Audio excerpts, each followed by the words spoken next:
Hey guys. This is part 3 of What If Naruto Was Feared and Respected. Hit like and subscribe if you like this one, and also please check the author in the description. Let's start.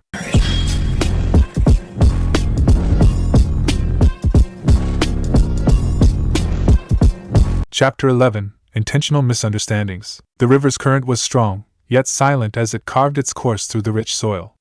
The river was used to traveling through rocky earth, fertile soil, murky swamps, and clear valleys in order to reach its destination. After the river flowed farther down in elevation, it wound and eroded at the soft stone that lay in the forested valleys, producing deep canyons.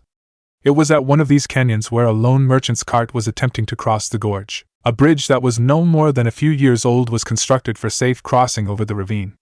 The bridge was well made, having been comprised of steel and wire with heavy concrete blocks interwoven into the base of the structure. The ox-driven cart's sole owner was a small, elderly man that had traveled across the world many times in his life. He had traversed this canyon before, but it was the first time he had witnessed a large bridge before. The old merchant recalled there being a smaller, red bridge here, but had heard it had been destroyed before the war. The new bridge seemed like it was a bit too bulky and expensive to have been built for a trade route of average use. Still, the old merchant assumed it was for a good reason. He did not like to question the manner of things. As the old merchant made his oxen pull the cart across the bridge, the strong winds blew into his side. The heavy breeze came from the north and shot down the straight ravine regularly. The merchant had grown accustomed to the elements long ago, and was unfazed by the air currents. He would like to say he had grown accustomed to solitude as well, but that would have been a lie.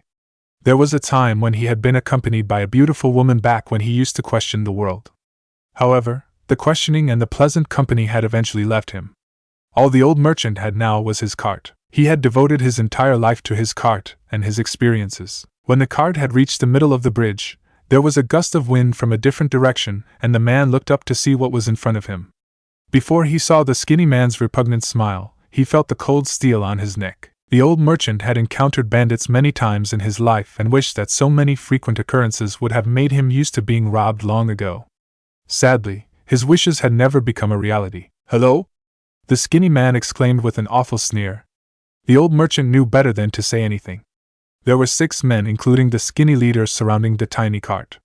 The leader was tall and his arms were thin and stringy, but the merchant knew it would be foolish to underestimate him. The leader did not seem to care that the old man did not reply. "You got a nice cart here, my friend." The old merchant was still silent, and the skinny leader still had a knife resting on the man's neck. "You ever heard of a tragedy, old man?" The merchant knew the question was rhetorical, but even if it was not, he still would not have answered. A tragedy is where a group of fine young men must travel great distances on foot with very little food to sustain them. The skinny man feigned a pitiful expression by quivering his thin lips. The old merchant did not appreciate the leader being facetious, but there was little he could do about that. "But then you come along with your wonderful cart. You're our savior, old man." The merchant was not amused and growing tired of the man's schemes. "We'd love to have it, and everything in it." The old merchant had been robbed countless times before, but no one had ever taken his cart. All of the bandits had taken his goods, his pride, his oxen, and, at one time, the beautiful woman. No one cared for the cart until now. The merchant could not just give it up. He tried to appeal to the sickly sweet leader. "Please, you can take everything but the cart. This cart is my livelihood. It's been with me for so long." The merchant knew everything he said was falling on deaf and careless ears, but he had to try. The skinny man showed all of his teeth and chortled in a shrill pitch. "Fuck, man. I had no idea. This cart is important to you, huh? Well, we can't have you worry about the poor piece of wood then, can we?" The old merchant knew where this was going. He felt like he had lived a long enough life but did not want it to end like this. "I can remedy your worries, old man." The merchant felt the blade press harder against his throat. He would not question it, he told himself. This was what fate had brought him, and this would be what he took. Suddenly, the blade left the presence of the merchant's neck. A loud crash was heard. The old merchant saw a blur of different scenes appear quickly before his eyes. A thick leg connected with the skinny man's face. A grin flashed. Ocean blue eyes glinted in the sunlight. Several trees on the other side of the bridge were leveled by the impact of something. "I think I went a little too far on that one," a warm voice said. The merchant was frantic in trying to discern what was happening around him. A familiar blond man was standing in front of the cart and scratching his head absent-mindedly. Finally, The merchant's eyes widened considerably in realization. The blond man had kicked the skinny leader so hard his body had been smashed into the trees on the other side of the bridge. A dark-haired woman emerged from the other side of the cart. The woman shook her head and smirked at the blond man. "You think, hero?" The men surrounding the cart must have assessed the situation correctly because they swiftly ran away from the imposing duo. The bandits ran to where their leader's body lay. The leader's bones were broken, but to Naruto's sensing skills, he was still alive. The gang of bandits stared back at the blonde in horror. They immediately recognized him and fled the area as fast as they could. Naruto summoned a clone and sent it after them. He made sure the clone would apprehend them and take them to the proper authorities. After Naruto's clone disappeared in pursuit, the blonde turned to the old man. The old merchant knew who Naruto Uzumaki was but had never met the legend in person. The old man was made speechless at the astonishing figure in front of him. Naruto leaned forward and waved at the merchant. "Are you well? No injuries?" The old merchant could only nod his head when the hero smiled brightly at him. "You really terrified that merchant we saved earlier," Kuratsuchi said over the crackling of the embers. Naruto peered over the flames of the campfire and into her eyes. "The skinny guy was pissing me off." He wanted to respond quicker than he actually did, but Kuratsuchi's eyes were changed into a swirling color of pinkish cherry by the fire. He was captivated by the vibrancy in them. Kuratsuchi took a bite from a roasted fish they had caught that day. She would normally be against a fire in the open wild, but considering the strength of her partner, she was not worried. "You should learn how to control your anger better then." Naruto tried not to smile as he showed mock outrage. "Says the lady who becomes enraged when a guy looks at her the wrong way and smashes his face in." Kuratsuchi joined in on the mock emotions. "See, that's different. Please enlighten me. A pervert deserves to have his bones broken." She furrowed her brow in mild frustration. Naruto was extremely amused at her facial expressions. "You're contradicting yourself." Her dark locks swayed with the flames as she tilted her head. "Shut up, hero." All of their conversations had been similar in structure since they had left Kusa. The two shinobi had been traveling together for over a week now. They decided to maintain a leisurely pace since neither wished to stress over unnecessary time constraints. Their travels had been virtually uneventful until they had encountered the bandits on the bridge. The old merchant had thanked them gratefully, and then they went their separate ways.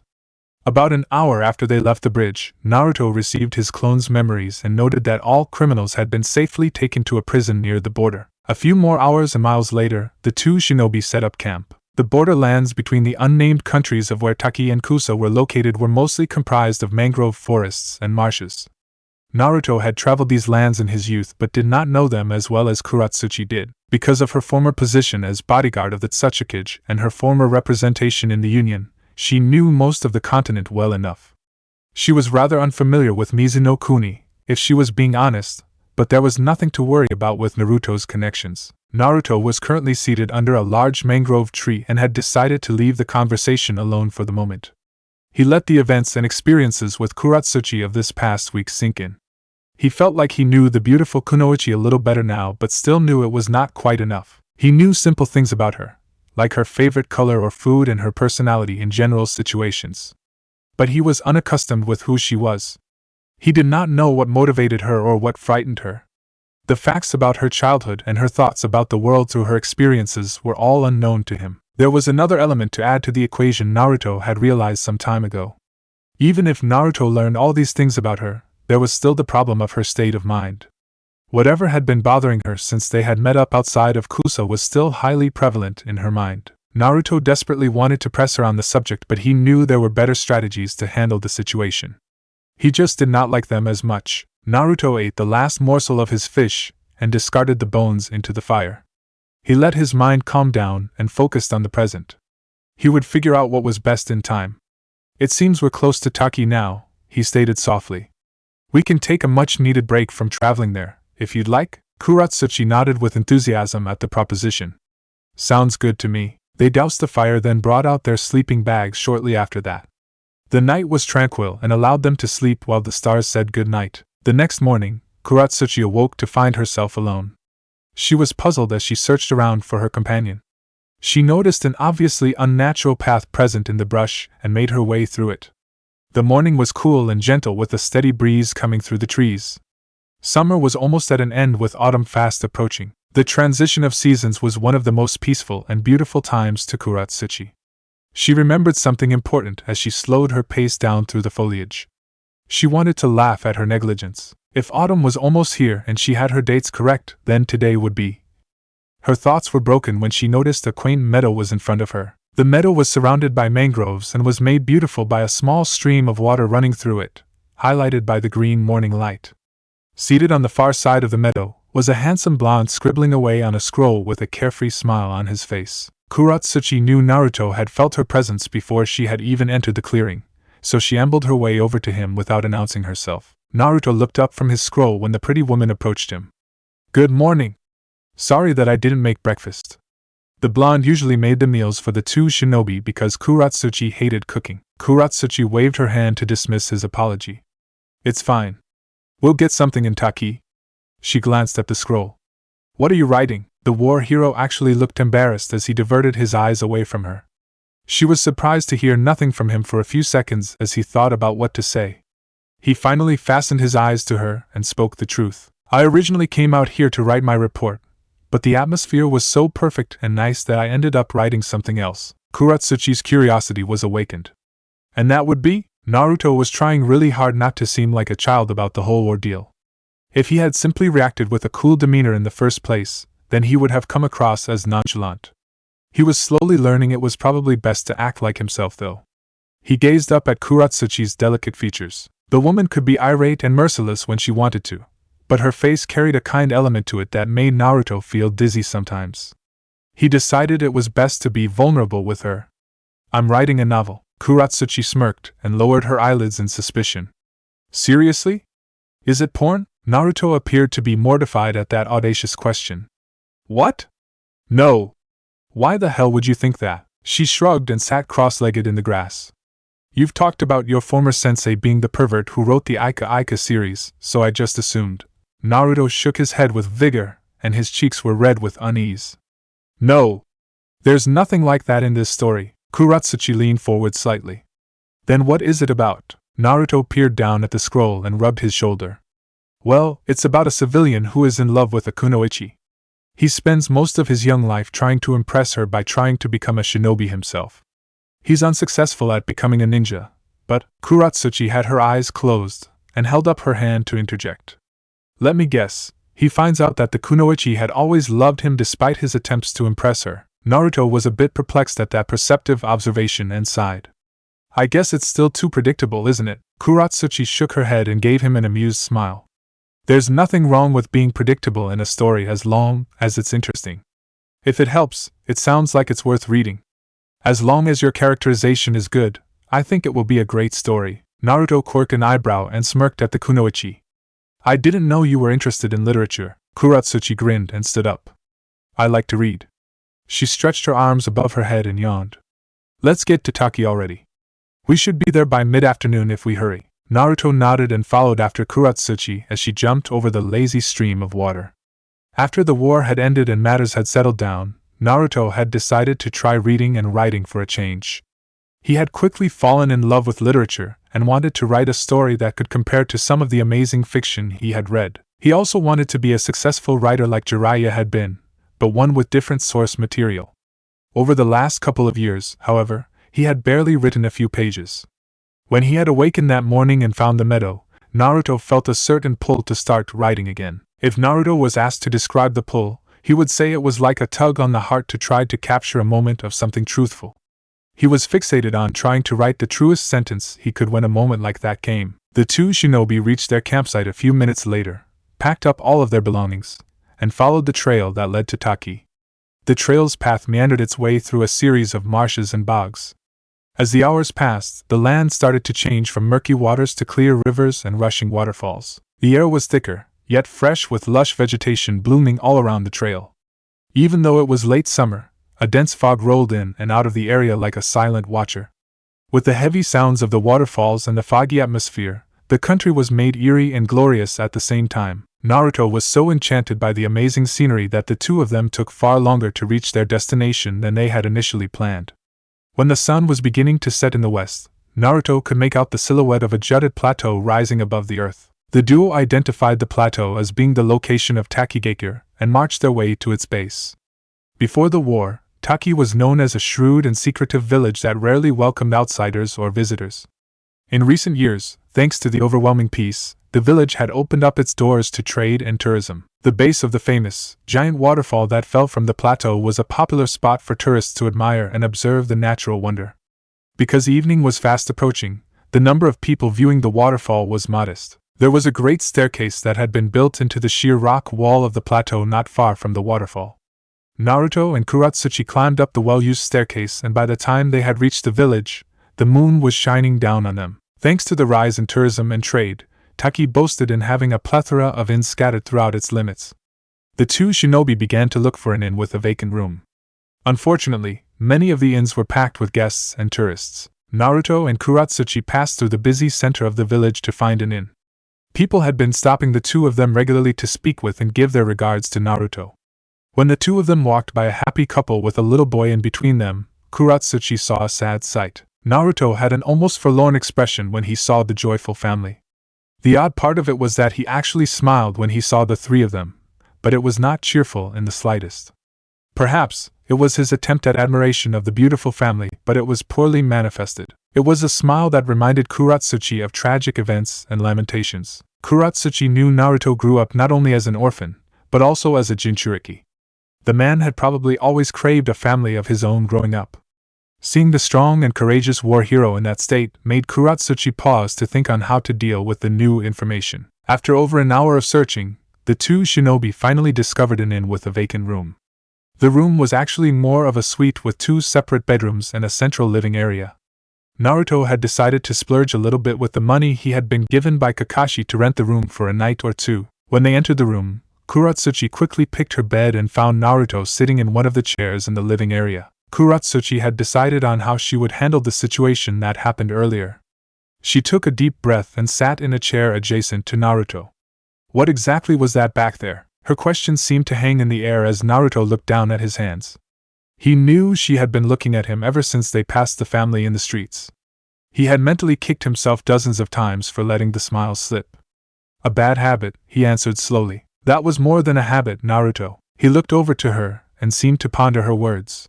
There were very few instances where she had addressed him as anything other than hero, and he made a mental note that this meant she was serious. He surmised that vulnerability was always going to be the best option with her.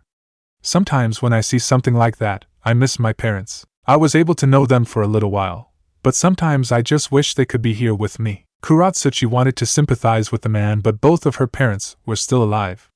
She was not well versed in relating to others and was rather poor in situations like these.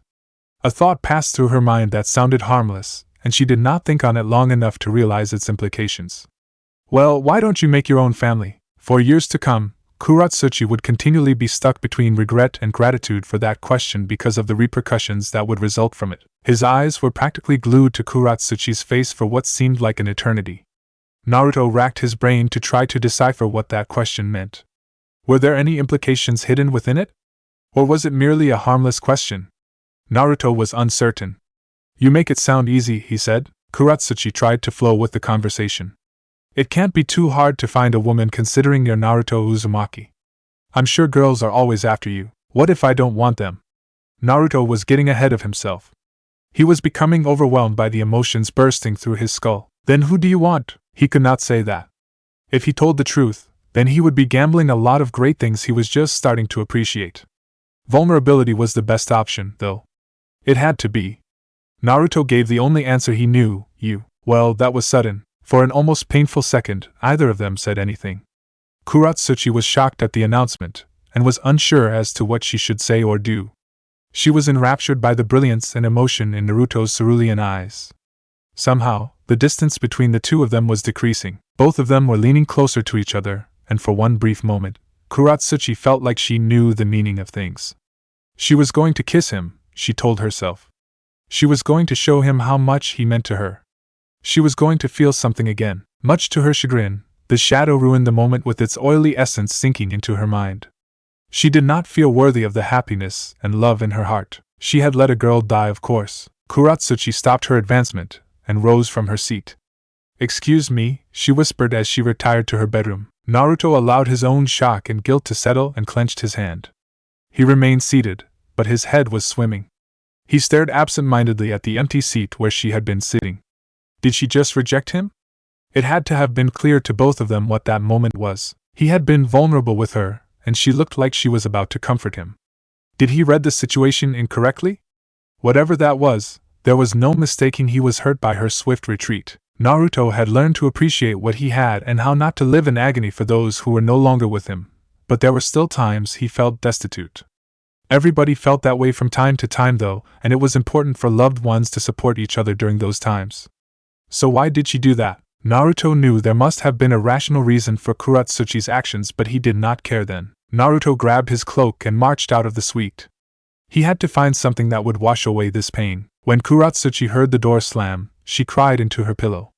Her tears were hot, but her soul was lonely with the eyes she had sheltered herself in. She did not know the shadow could feel so cold. She must have seemed like such a bitch handling that the way she did. But she could not help herself. It was the fucking shadow's fault. It was her guilt and doubt in herself. She remembered the thought that had passed her that morning.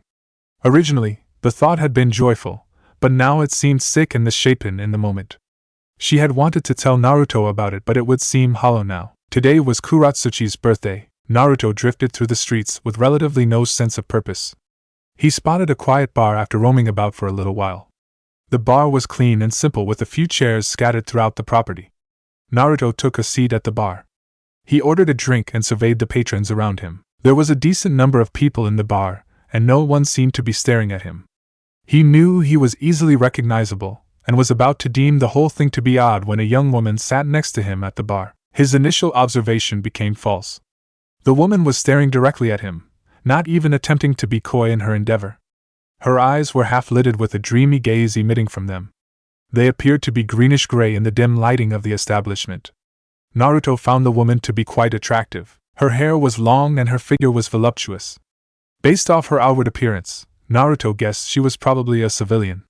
After several moments of the two exchanging obvious eye contact, the woman spoke with a heavenly voice.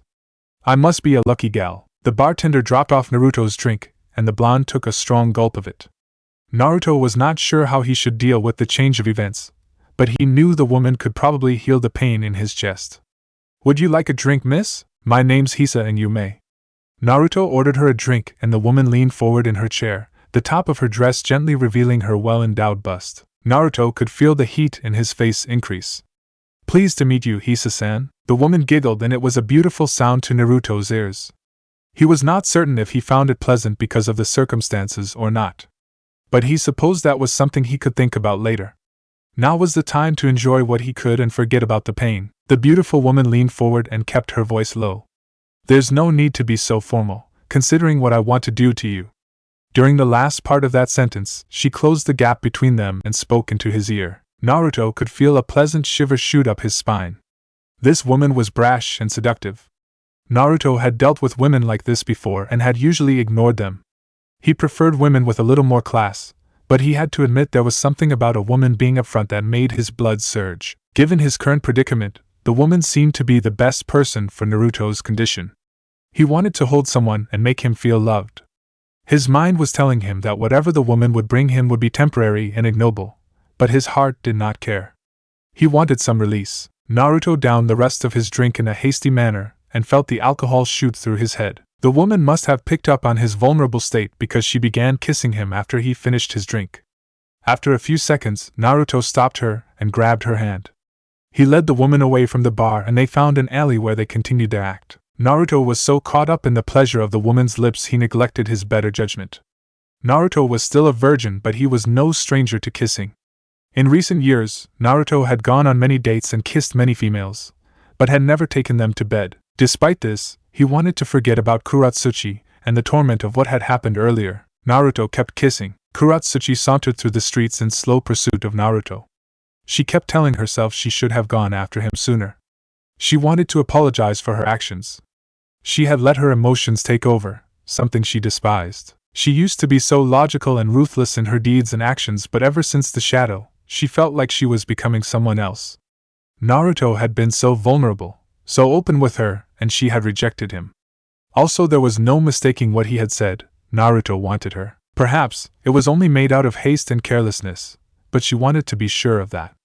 She needed to find him and settle the matter. Kuratsuchi had been searching for the reclusive blonde for some time until she rounded a corner and saw a couple sucking on each other's faces.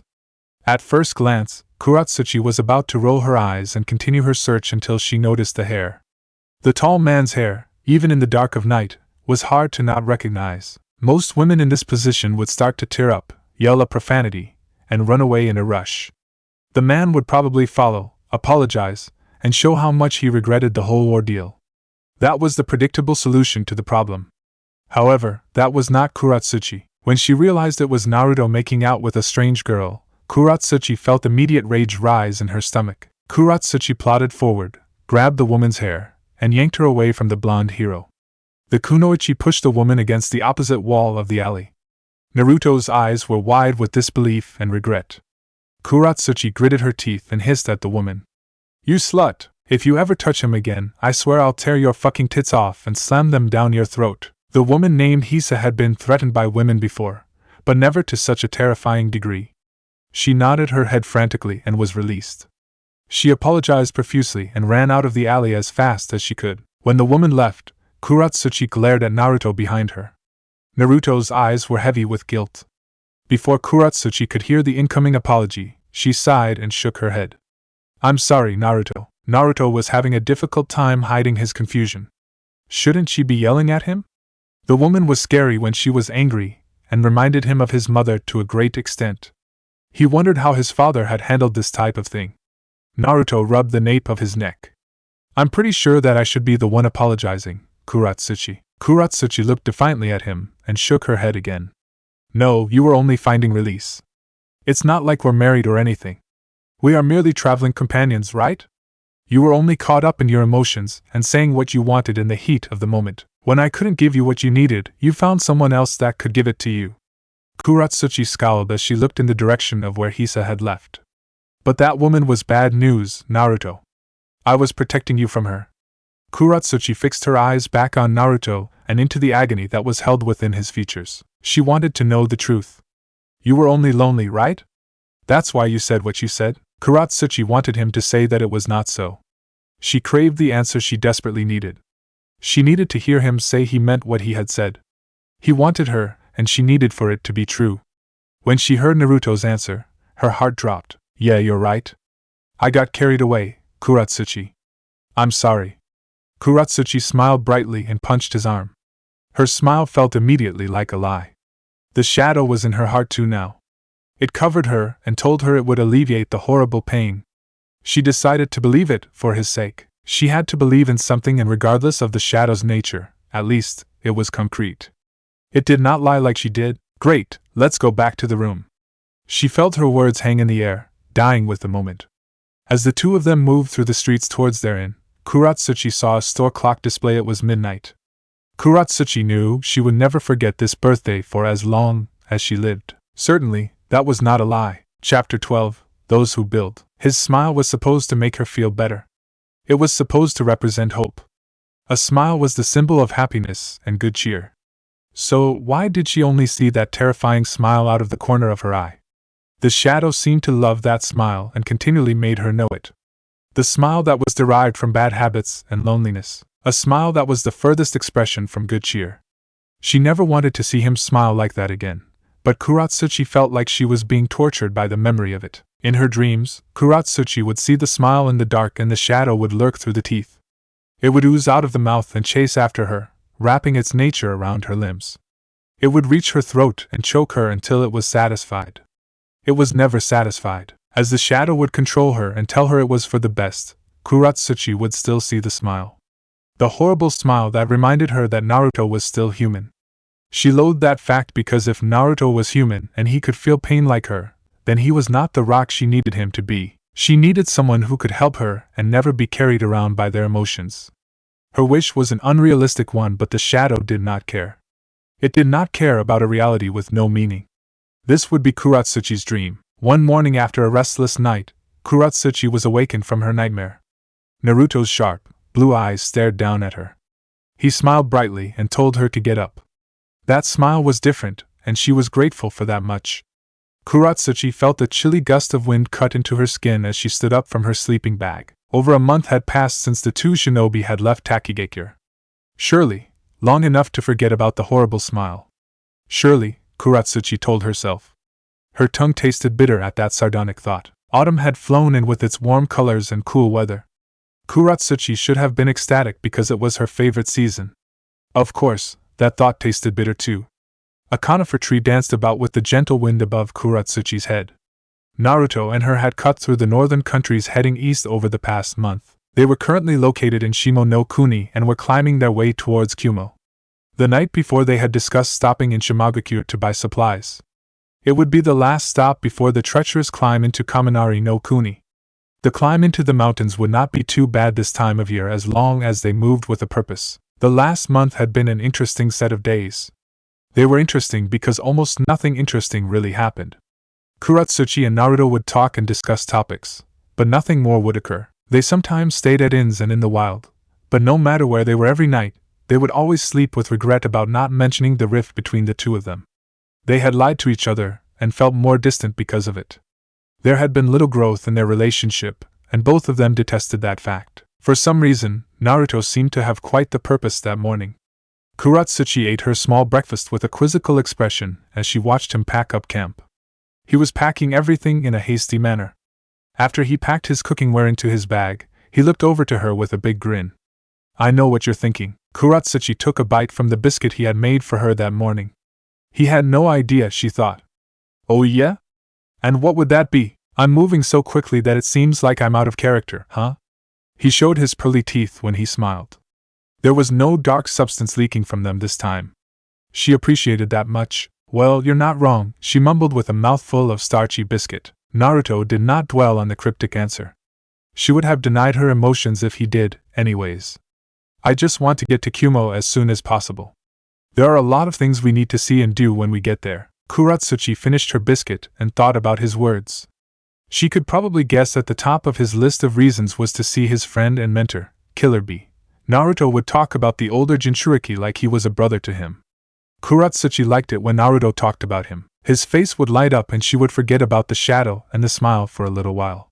She giggled a little as Naruto's eyes shined with enthusiasm. She could not blame him for wanting to see his friends in Kumo. All right, Kuratsuchi said. Let's get to Shimo then. We need more food and water before we make the trek into Kaminari no Kuni. Naruto nodded and packed the rest of their belongings. They were only a few miles from Shimagakure and reached the small village before noon. Shimo was extremely simple in design. It was shaped almost like an oval with a small mountain range to the east. Shimo was one of the only hidden villages where the daimyo of the country resided within it. There was no kage or council of leaders that ran the shinobi of the country, only the daimyo. During the Fourth Shinobi World War, the Shimo daimyo was evacuated, along with the other daimyos, to a safe house in order to be out of the way of the fighting. Because of the alliance's work, there had been virtually no casualties to the civilians during the war as well. The little village of Shimo had to rebuild when they returned to their homes after the war, but they had prospered ever since. Shimagakure was comprised of large, expensive houses and thriving shops. Commerce and trade was booming in the small village, and because of the modest population, the wealth was dispersed abundantly. When the citizens saw Naruto Uzumaki pass through their streets, they all immediately crowded around the man. They all knew if it was not for the blonde hero, they would have been stuck in an illusion at the moment. Naruto and Kuratsuchi were able to dispel the crowd after a few minutes of sheepish gratitude and careful footing. As soon as they managed to be free of the large group of people, the Shimo daimyo had made his presence known to the two shinobi. He was seated on a large horse with a small team of shimonin accompanying him. The daimyo was an old man of almost 70 with a bristly mustache accompanied with a long, graying beard. His face was usually shrewd and stoic, but when he saw Naruto that day, his expression was jolly and carefree. Welcome! Welcome, Naruto Uzumaki! We are all blessed to have the great war hero in our humble village. Pray, why have you come? Naruto rubbed the back of his head and smiled with bashfulness. I appreciate the sentiment, Daimyo-san. We're only passing through your friendly village and wish to resupply for our journey to Kumo. Naruto never knew a bearded, old man could smile so widely. Then, please come with me. You must be weary from your travels. The old man turned his horse around and headed east towards the mountains. Naruto looked at Kuratsuchi. She shrugged and followed after the old man and his entourage of shinobi guards. The blonde was in a rush, but he supposed that stopping for a small break could not hurt. Naruto waved to the remaining throng of admirers and headed after Kuratsuchi's retreating form. The main path that led into Kaminari no Kuni started at the base of the small mountain range. Underneath the shadows of the mountains, on the eastern side of the village, was the large house of the daimyo. It was more like an ornate castle than a house, however. The home was painted snow-white with gold trimmings bordering around the edges. It was mostly comprised of one large building with a couple smaller ones surrounding it. Naruto whistled in awe when he saw the great construction. The man likes to live lavishly, huh? Naruto's comment seemed to float over Kuratsuchi as she could only stare in wonder at the structure. Giant, pearl-colored doors opened before the group when they reached the front of the compound. A beautiful courtyard shined before them as they passed through the doors. Kuratsuchi's awestruck expression did not change when she saw the courtyard. Growing up as the Tsuchikage's daughter, the Iwanin was not unfamiliar with luxury, but she still knew how to appreciate a wealthy impression. Servants and guards of the daimyo stared with wide eyes and bright smiles when they saw Naruto pass by. As they reached the large building that was the primary residence of the daimyo, Naruto noticed the doors of the building were surprisingly red. It was the only part of the whole compound that was not colored white or gold. The thick red doors opened for the small party as they got closer. The daimyo swiftly dismounted from his horse, and they walked through the great doors into the main building. Upon entering the enormous building, there was a great hall of crimson design that overwhelmed the eye with vivacity. Kuratsuchi admired the coloring choice and Naruto grinned at the splendor of it all. The party marched down the hall, and when they reached the end of it, there were 3 separate doors located in front of all of them that led in separate directions. The party stopped before the 3 doors and the daimyo dismissed his guards. After the shimonin left their presence, the daimyo turned to address his guests. "Welcome to my modest residence, my friends." Naruto tried not to laugh at the obvious contradiction and managed to only smile in a grateful manner. "We are very honored, daimyo-san." Naruto bowed and Kuratsuchi followed suit. The daimyo grinned and gestured toward the middle door. "Would you two grant me the privilege of having lunch with your company?" Naruto was hesitant at the offer, but he should have known the daimyo was going to make the gracious proposal. It would be unwise to refuse his hospitality. "Of course, daimyo-san." "Wonderful."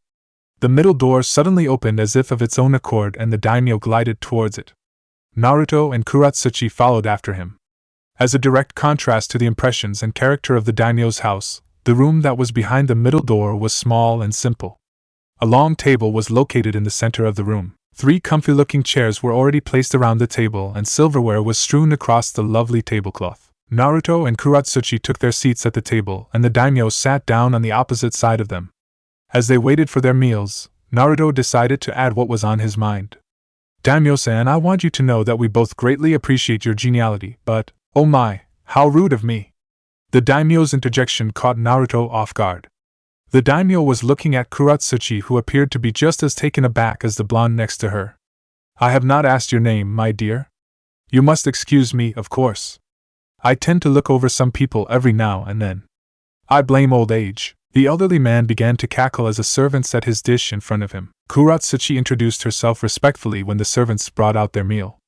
"My name is Kuratsuchi.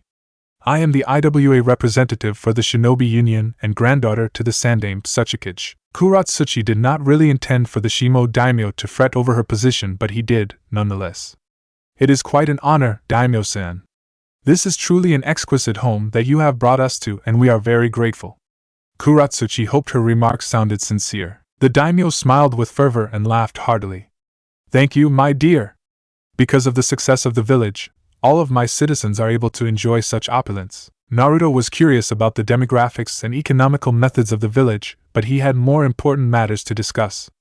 "Daimyo-san," Naruto said as a large platter of steamed crab was set in front of him. "I'm afraid we do not have much time to speak leisurely because of our arduous journey to Kumo." "Nonsense!" The daimyo's exclamation was joyful and dismissive. "You have plenty of time before the snowfall begins and blocks the mountain passes. It isn't every day that I have such special guests in my home. Please eat." Naruto did not want to yield so easily, but when an enormous bowl of steaming ramen was set before him on the table, he gave in for the moment. After a few minutes of eating, Kuratsuchi inquired something of the daimyo. "Naruto is right, daimyo-san. After lunch, it would be best if we gather the supplies we need and be on our way." Naruto looked up from his almost finished bowl of noodles to see the daimyo's expression. There was something similar to anxiety buried within his wrinkled face. Yes, well, I would be happy to supply both of you with whatever you require.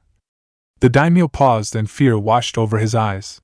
If you both would give me your aid. Naruto's eyes sharpened and he leaned over the table. His ears were alert and his fingers tensed. Kuratsuchi rolled her eyes at his ability to become so serious at just a few words. The man was notorious for getting pushed into a specific attitude so quickly. She rested her chin in her hand and asked, "And that is?" The daimyo smiled weakly with closed eyes. "It wouldn't take much of your time, I promise. You see, there is a small village in the mountains close to the border that is a haven for two great clans of Shimo. Both of these clans have had rough histories with each other over the ages. But after the war ended, both clan heads decided to make a treaty of sorts. They created the peaceful village where both clans have lived for almost 4 years now. At first, there was tension in the new village, but there were no real problems until recently." The daimyo swallowed a lump in his throat, and his face darkened. "There have been reports of one of the clans attacking and killing the other's members in cold blood. Skirmishes have begun, and we are all worried that there will be war between the two of them. Both clans are important to Shimo, and we want no casualties in our country. We are peaceful people, of course. I would be in your debt if both of you were to calm the situation between the two of them." The daimyo directed his full attention on Naruto. The hero of the Fourth Shinobi World War could alleviate the problem, I am certain. Naruto was silent as his steely blue eyes were locked onto the daimyo. Kuratsuchi seemed to speak his thoughts directly. "Why can't your shinobi quell the disturbance?" The daimyo shook his head. "There are 2 reasons, I'm afraid. First off, if we were to intervene, it would be easy for either side to accuse us of picking a side. Of course, we could probably just prevent anyone from harming each other, but the second reason makes that difficult. Both clans are extremely powerful, you see. My forces are not strong enough to quell the fighting in any possible way. I was about to call on the aid of Kyumo to help when you two arrived.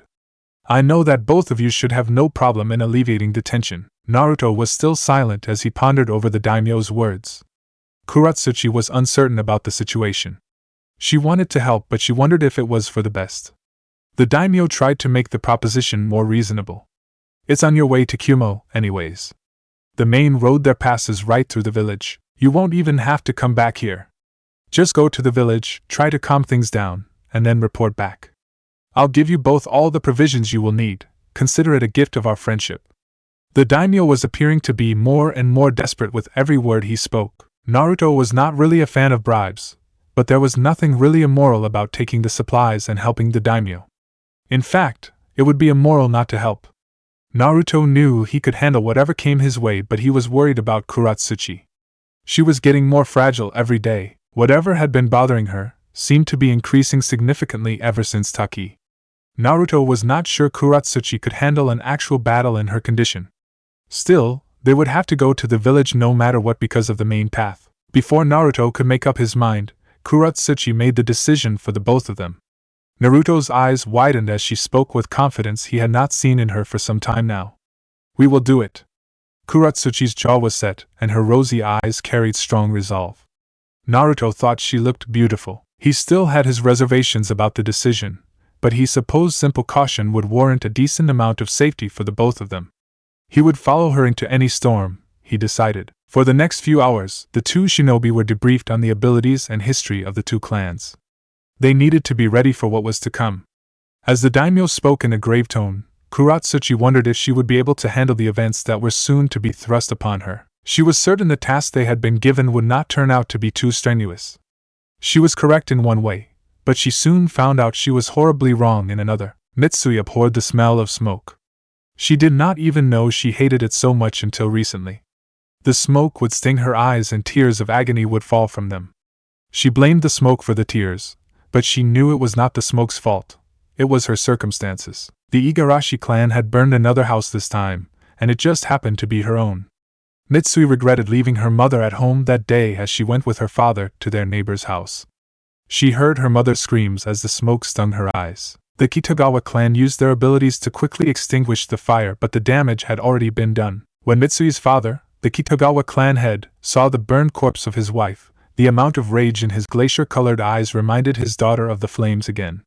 Mitsui was only 9 years old, but she knew this horrible day was going to live in her memory for an eternity. Mitsui's father called the rest of the clan together that night. Mitsui was there along with everybody else in the clan, seated in the corner of the large meeting room. She was looking out a window where the cold stars tried to give her some remedy for her fresh wounds. The stars were failing miserably. Mitsui could hear her father's voice ring across the room. How many more houses will need to burn before the Igarashi are satisfied? A great clamor boomed around the room as all the clan members shouted their agreements. How many more women and children must die?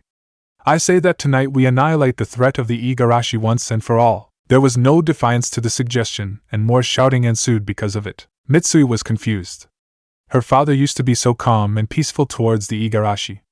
4 years ago, when she was really little, Mitsui remembered seeing her father hug and thank the Igarashi clan head. He had said he wanted to end the hatred between the two clans forever. She wished her father was like that again. His eyes seemed so much warmer than too. They were cold now like the mistaken stars outside the window. Mitsui did not want to join in on the fighting. Her father probably did not want her to anyways. She was not skilled with the clan's Kekkai Genkai yet. The Kitagawa clan was the only known clan left that utilized the ice release.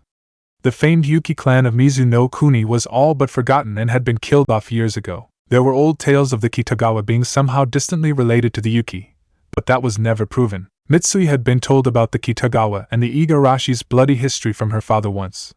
The Igarashi were one of several clans who were skilled in the storm release. During the Warring States period, the Igarashi and the Kitagawa had fought each other like so many other clans did at that time. After the period had ended and many shinobi villages sprang up, the clans decided to move to different villages. The Kitagawa moved to Kiri while the Igarashi went to live in Kumo. For a time, there was peace. When Kumo and Kiri fought each other during the Shinobi World Wars, cycles of hate accumulated between the clans once again. The Kitagawa clan eventually left Kiri before the civil war between the Kekkai Genkai users and the Kiri loyalists broke out, and they settled in Shimo. Of course, the Igarashi were outraged by this movement and attacked the Kitagawa. Kumo, not wanting to deal with the political ramifications of the Igarashi clan's actions, banished them from their village. For many years, Shimo no Kuni was home to the Igarashi and Kitagawa. Shimagakure was able to control the animosity between the two clans for a time, and there was no more fighting for many years. During the Fourth Shinobi World War, the Kitagawa and the Igarashi united under the Shinobi Alliance with the rest of the world. At the end of the war, the two clans decided to end the hatred indefinitely and formed a community in the mountains of Shimo. There was finally true peace between the clans, until a few weeks ago. No one knew exactly how it happened or who had done what, but a horrible incident had occurred in the small village. The son of the Igarashi clan's head was murdered one night, and the killer was not found. The Igarashi had quickly blamed the Kitagawa, and at first, there were only simple arguments. However, it was not long until the arguments became fights and acts of vandalism ensued. The Igarashi first started burning houses only a few days ago. For whatever reason, they had tried to be certain the houses were vacant when they burned them, but that changed soon enough. Innocent women and children had been killed before long, and now it seemed the hatred was never going to leave. Even though the Igarashi had undoubtedly killed her mother, Mitsui just could not hate them for it. She knew hate was toxic and contagious. Her mother had told her that once. She had said that was the reason why she had married Mitsui's father, because of his kindness. If only her mother could see her husband now, maybe she would not have thought that. Her father was practically screaming at this point, and was rallying all of the members to destroy the Igarashi. Mitsui could not take the shouting and anger anymore. She stood up from her seating position in the corner of the room and exited out into the autumn night. Mitsui walked a few steps away from the building and headed towards the central marketplace of the small village. The village was located high in the mountains and was situated in a mountain pass that was between two great peaks. On the north side of the village was where the Kitagawa lived, and the Igarashi were located on the south side. In between the two clans was the central marketplace. Mitsui found a nice tree that was close to the marketplace and sat underneath it. She leaned against the tree and felt the brisk, autumn wind blow through her hair. She rarely felt cold and was always told by the other clan members it was a common trait among the Kitagawa. She wept again that night. Her mother was gone, and it felt like her father was too. She felt an awful pain in her chest that did not want to leave her. At the very least, the pain did not make her feel lonely. The young girl fell asleep under the tree with ruddy eyes and a lingering question of meaning in the world left in her mind. Mitsui awoke to a horrible reality she prayed was only a dream. Of course, it was not. Flashes of brilliant energy shot through the night, and cold spires of ice met them. Fires blazed and lit the faces of angry shinobi who no longer cared about morality. Men and women from both clans that used to be Mitsui's friends massacred each other before her eyes. Screams of fury and enmity rang in the darkness, and smoke covered the marketplace that was once a merry meeting place. The irony of the situation was unknown to Mitsui as she witnessed the horrible reality of hatred. She tried to run away from the chaos, but the smoke quickly surrounded her. It grabbed her throat and tightened it. She fell to the ground, coughing uncontrollably. The screams of rage mixed with yells of agony in the autumn night, and Mitsui could dimly make out the light of the stars above her as she lost consciousness. She abhorred smoke. Naruto knew the horrid stench well enough, and he did not need to see it to know exactly what it was. The stench of death permeated the air. When they reached the crest of the hill and looked down upon the village, Naruto felt a sudden rush of emotion and his throat constricted. The early morning's rays shone down on the destruction that was once a village. A copious number of bodies were scattered throughout a large central clearing with burned remains of structures among them. When Kuratsuchi saw the disaster, a gasp of terror escaped her lips. She covered her mouth with her hand, her eyes beginning to heat up. Naruto, we're too late. Naruto stood right next to her and clenched his fists until he felt like they were going to break. His brain was being bombarded by questions and emotions. Why did they do this? He had fixed all of this already, so why was this happening? Naruto closed his eyes and spoke gravely to Kuratsuchi. We should search for survivors and see if we can obtain any information about what happened. Kuratsuchi almost yelled with tears streaming down her fine features. Isn't it obvious what happened? They killed each other, Naruto. Naruto said nothing and scaled down the hill towards the clearing. Kuratsuchi followed after him without pressing the issue. Many of the corpses were burned and some were frozen. The Shimo daimyo had told him about their abilities, and he was not surprised to see the evidence of their usage amid the carnage. Naruto had seen battlefields and death before, but he had thought he would not need to see it again after the war. Despite that, here it was, the result of hate. After a few minutes, Naruto was beginning to surmise there were no survivors at all until he heard a cough. He turned his head towards the sound and saw a figure among the bodies stir. Naruto swiftly moved through the clearing and found the source of the sound. A young girl with chestnut hair and fair skin that had been blotched with burns and cuts was still alive. Naruto ran to her side and quickly assessed her condition. Kuratsuchi ran to meet them and stood a few paces away. It did not appear she was in any serious harm, at least physically. Naruto immediately pitied the girl for what she must have witnessed. Naruto could have asked a multitude of different questions that pertained to her condition and the problem at hand, but when he saw the torment in her ice blue eyes, he knew none of them could have made the situation any easier. Naruto decided to start with the obvious. What happened? The girl stared into Naruto's eyes and he did not notice any sense of recognition in them. The girl did not want to look around her, and she did not want to answer him. Instead, she buried her face into Naruto's torso and sobbed. The girl could only weep after what she had seen and heard. Her family and friends were all dead and now she had no one. Naruto could empathize. Kuratsuchi eventually took her and Naruto scoured the area to see if anyone else was alive. Naruto's eyes and throat kept stinging as he searched. It was all so futile, he thought. There had been no volition or value in anything that had transpired here. So many innocent lives were gone and Naruto was powerless to all of it. He had wanted to set these people free from the cycle of hate, but it seemed human hearts could not be changed. Naruto tried to shake away the feelings of negativity when he heard an audible groan. Naruto's head turned to a wounded man propped up against a ruined, wooden stall. The man appeared to be in his late 30s and had a long, ghastly laceration on his chest. Naruto felt the air escape his lungs as he immediately diagnosed the injury as fatal.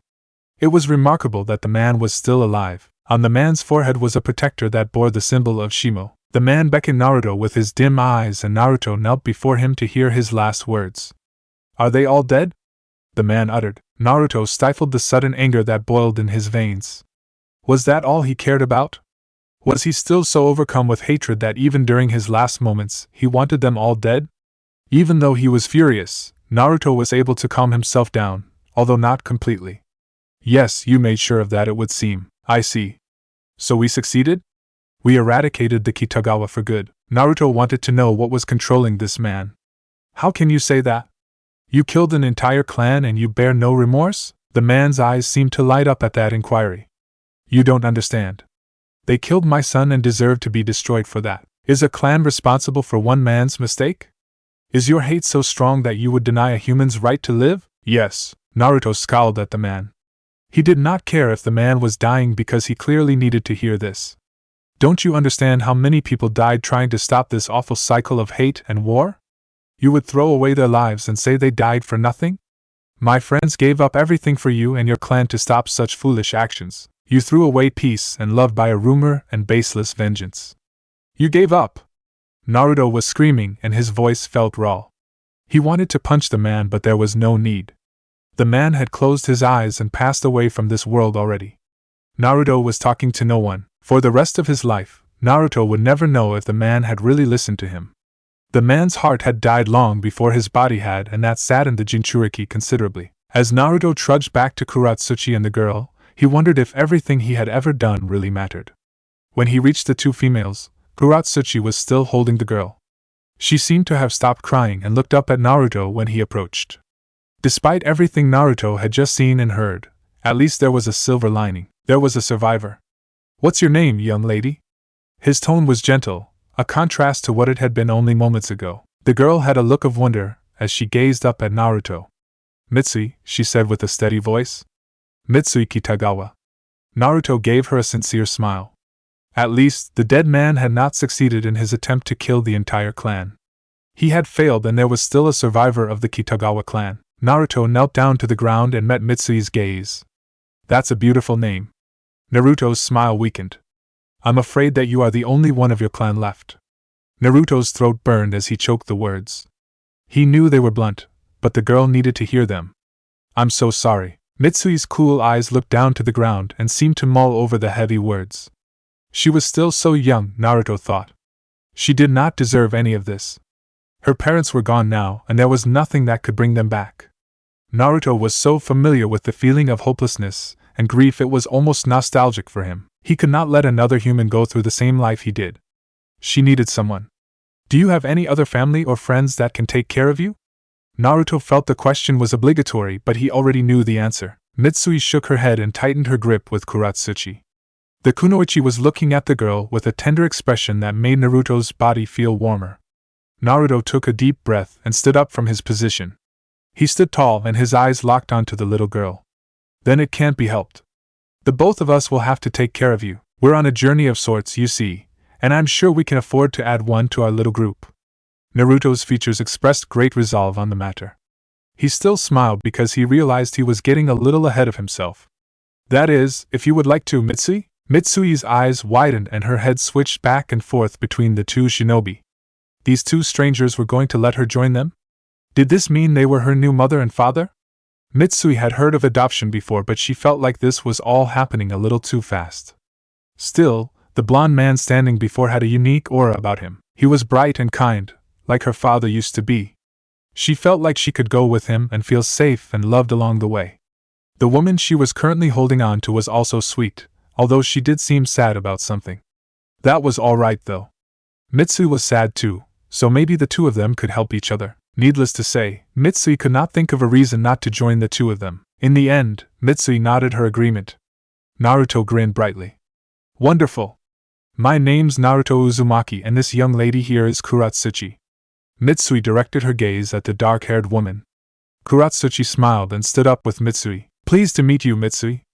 We promise to watch over you from now on. Even though Naruto's proposal was a bit absurd and extremely brash, Kuratsuchi had no qualms with it. To be honest, they did not seem to have much of a choice on the matter, but she also liked the little girl. She reminded Kuratsuchi of when she was younger and felt some responsibility for her. There was also something else about the little girl that interested her. There was something in Mitsui's eyes that was similar to the feeling Kuratsuchi knew. She felt like she could find some answers about meaning in the world with the little girl's help. Mitsui grabbed Kuratsuchi's hand and the two of them looked back to Naruto. The blonde felt a surge of warmth flood his body when the two girls looked at him. It was a warmth that was new to him, but one he had always craved. In some form, he believed he had just created a family. Despite the grisly circumstances of the three of them, the trio were trying to find comfort in each other. Naruto, in that still moment of quiet reflection, concluded this was something stable and good. Something that could be built on. Something hopeful. Chapter 13. On a strong foundation. Mitsui Kitagawa actually felt the air pressure around her lighten for a moment, and then grow heavier a split second later. Naruto's fist retracted from beside her, and the air moved with it. Mitsui was astonished at the sheer speed and precision of Naruto's strikes. She was merely observing him currently in order to practice her form, but Naruto was highly capable of multitasking for her benefit. Naruto asked for her attention with a firm tilt of his head. "You see how I turn my wrist when I bring back my hand?" Mitsui could only nod with her eyes bugging out to try to discern how exactly the blonde had done that. The two of them were standing in a wide meadow at the bottom of a small dip in between one of the many mountain passes that were scattered throughout Kaminari no Kuni. Kuratsuchi was lying down on a blanket on the other side of the meadow, admiring the beautiful day. The sun was out, and the colored leaves of the surrounding trees were gliding across her vision. It was probably one of the last perfect days of the year, and it would not be long until the harsh winter would come and bury the beauty she was currently enjoying. Kuratsuchi lifted her head up from her position and stared at her two companions. It had been a few days since she and Naruto had added Mitsui to their little group. After they had left the ruined village of the Kitagawa and the Igarashi clans, Naruto had sent a message to the Shimo daimyo that reported the grisly details of what had happened. There had been no reply back as of yet. As Kuratsuchi saw Naruto show Mitsui the proper positioning of his strikes, she thought about his love for the little girl. Naruto had instantly accepted Mitsui as one of his precious people, and she had responded well to it. She would consistently stare at Naruto with starry eyes and ask a million questions about himself. Of course, Mitsui had taken to Kuratsuchi just as well. The two girls would usually bundle up together in a sleeping bag during the nights and help each other with the more feminine situations that Naruto was not privy to. Needless to say, the two shinobi had quickly fallen in love with the child. Earlier that day, Mitsui had asked Naruto if he could train her. The young blonde had the biggest grin on his face when he agreed to her proposal. He had started their training by assessing Mitsui's current skills. She had very little prior training in the shinobi arts, but there was a clear basis that was a good foundation to build off of. She could use her ice release to a certain degree if there was a water source nearby, but she was still inefficient with it. Naruto was not knowledgeable in the properties of ice release, but he did understand the basic components of its workings, especially the necessary wind release. He had decided they would work on chakra natures later down the road and settled on teaching her some taijutsu for the moment. "How do you move so fast, Naru and I?" Mitsui's innocent question bubbled in the cool autumn air. Naruto blinked and smiled affectionately at the charming nickname she used to address him. He did not think he was moving that fast. In fact, he was going incredibly slow so she could properly see his movements. He rubbed the back of his neck and tried to think of an appropriate answer. "It's just the results of heavy training, I guess. Believe me, I wasn't always this quick. You should have seen me when I was a kid, Mitsui. My movements were so sluggish and sloppy that I could never land a hit." Mitsui's eyes shined with excitement at the prospect of seeing a small, clueless Naruto. She was so overcome with elation that she moved her feet up and down sporadically. "Can you go faster, Naru and I?" Naruto's grin was reminiscent of a fox when he thought of how to answer her. "You bet I can. Wanna see?" Naruto thought Mitsui's head was going to fall off with the way she moved it up and down. Naruto could not help but feel a swell of pride at the prospect of showing some of his skill, something he thought he had grown out of years ago. Naruto closed his eyes and called forth the familiar chakra from his old friend. Before Mitsui's glacier-colored eyes, she witnessed Naruto's hair stand upright and begin to heighten in color. Naruto's entire body turned a rich gold and surged with powerful chakra that moved across his body like water. Black markings ran along his appendages and upper torso, converging in a spiral pattern on his stomach. Even his clothes had changed color, and his cloak flowed with the rush of the chakra as if it was alive. The most startling thing about his current form was his eyes were golden and his pupils were shaped as dark slits. Mitsui had never witnessed anything like it, and was so astounded by the golden form that her eyes were darting around with urgent speed, trying to analyze every detail. Mitsui was not the only one in awe of Naruto's form. From across the meadow, Kuratsuchi could easily make out the intense, golden figure. She had not seen him in that state since the war. The young kunoichi took a bright moment to admire the man that was Naruto Uzumaki. Not only was he one of the most powerful shinobi alive, he was also an interesting enigma. The man could act like a child one second and then a mature adult the next. He was known to be intellectually brilliant and strategic in battles and certain conversations, but he could also be incredibly dense every now and then. He could easily destroy almost anyone that stood against him, but he always treated everyone with the utmost care and respect. He was so inconsistent, but also consistently genuine in his character. Naruto was a complex man, and Kuratsuchi loved that about him. Every time a specific instance or circumstance that was unique to the situation occurred between Kuratsuchi and Naruto, she would always treasure it to a great extent. She wanted to remember every memory and every special moment she had with him. Those times were addicting for her. She craved them more and needed to appreciate more time with the blonde. By adding Mitsui to the mix, Kuratsuchi only found more splendid moments to treasure. Despite how wonderful these instances were, Kuratsuchi knew she was not fully appreciating them. That fact was the shadow's doing. Her doubts held her down and reminded her she could not have such cheerful moments with her hesitation. She did not deserve such joy. In that moment of silent brooding, the most bizarre scenario occurred. Naruto visibly winced from the other side of the meadow, causing Kuratsuchi to ascend from her stupor. Mitsui noticed the movement too and gave the blonde a concerned look. Naruto shook his head suddenly and smiled sheepishly at the little girl. "Sorry, I just had some stomach pain for a moment." "It's nothing." That was odd, Naruto thought. Just a second ago, he had felt a horrible cloud of negativity from Kuratsuchi. When he was in Kurama Chakra mode, Naruto could sense evil intent, but in recent years, he had mastered it enough to also sense negative emotions. They had to be strong emotions, however. Simple doubts within people were still beyond his current level of skill. But the emotions from Kuratsuchi had been strong enough to make Naruto feel actual pain from the negativity. Whatever had been on Kuratsuchi's mind since they had met in Kusa must have been far stronger than Naruto had originally expected. Naruto's lips tightened for a moment as he pondered about the necessary actions he would need to take. He devised a plan that could help alleviate the situation. It would not be easy, especially for Kuratsuchi, but it was inevitable. It is a good thing they were close to Kumo, Naruto mused as he focused back on his little student. Anyways, let's test your hand-to-hand skills. Come at me with everything you got, Mitsui. Mitsui nervously took a fighting stance and stared up at Naruto with intense concentration.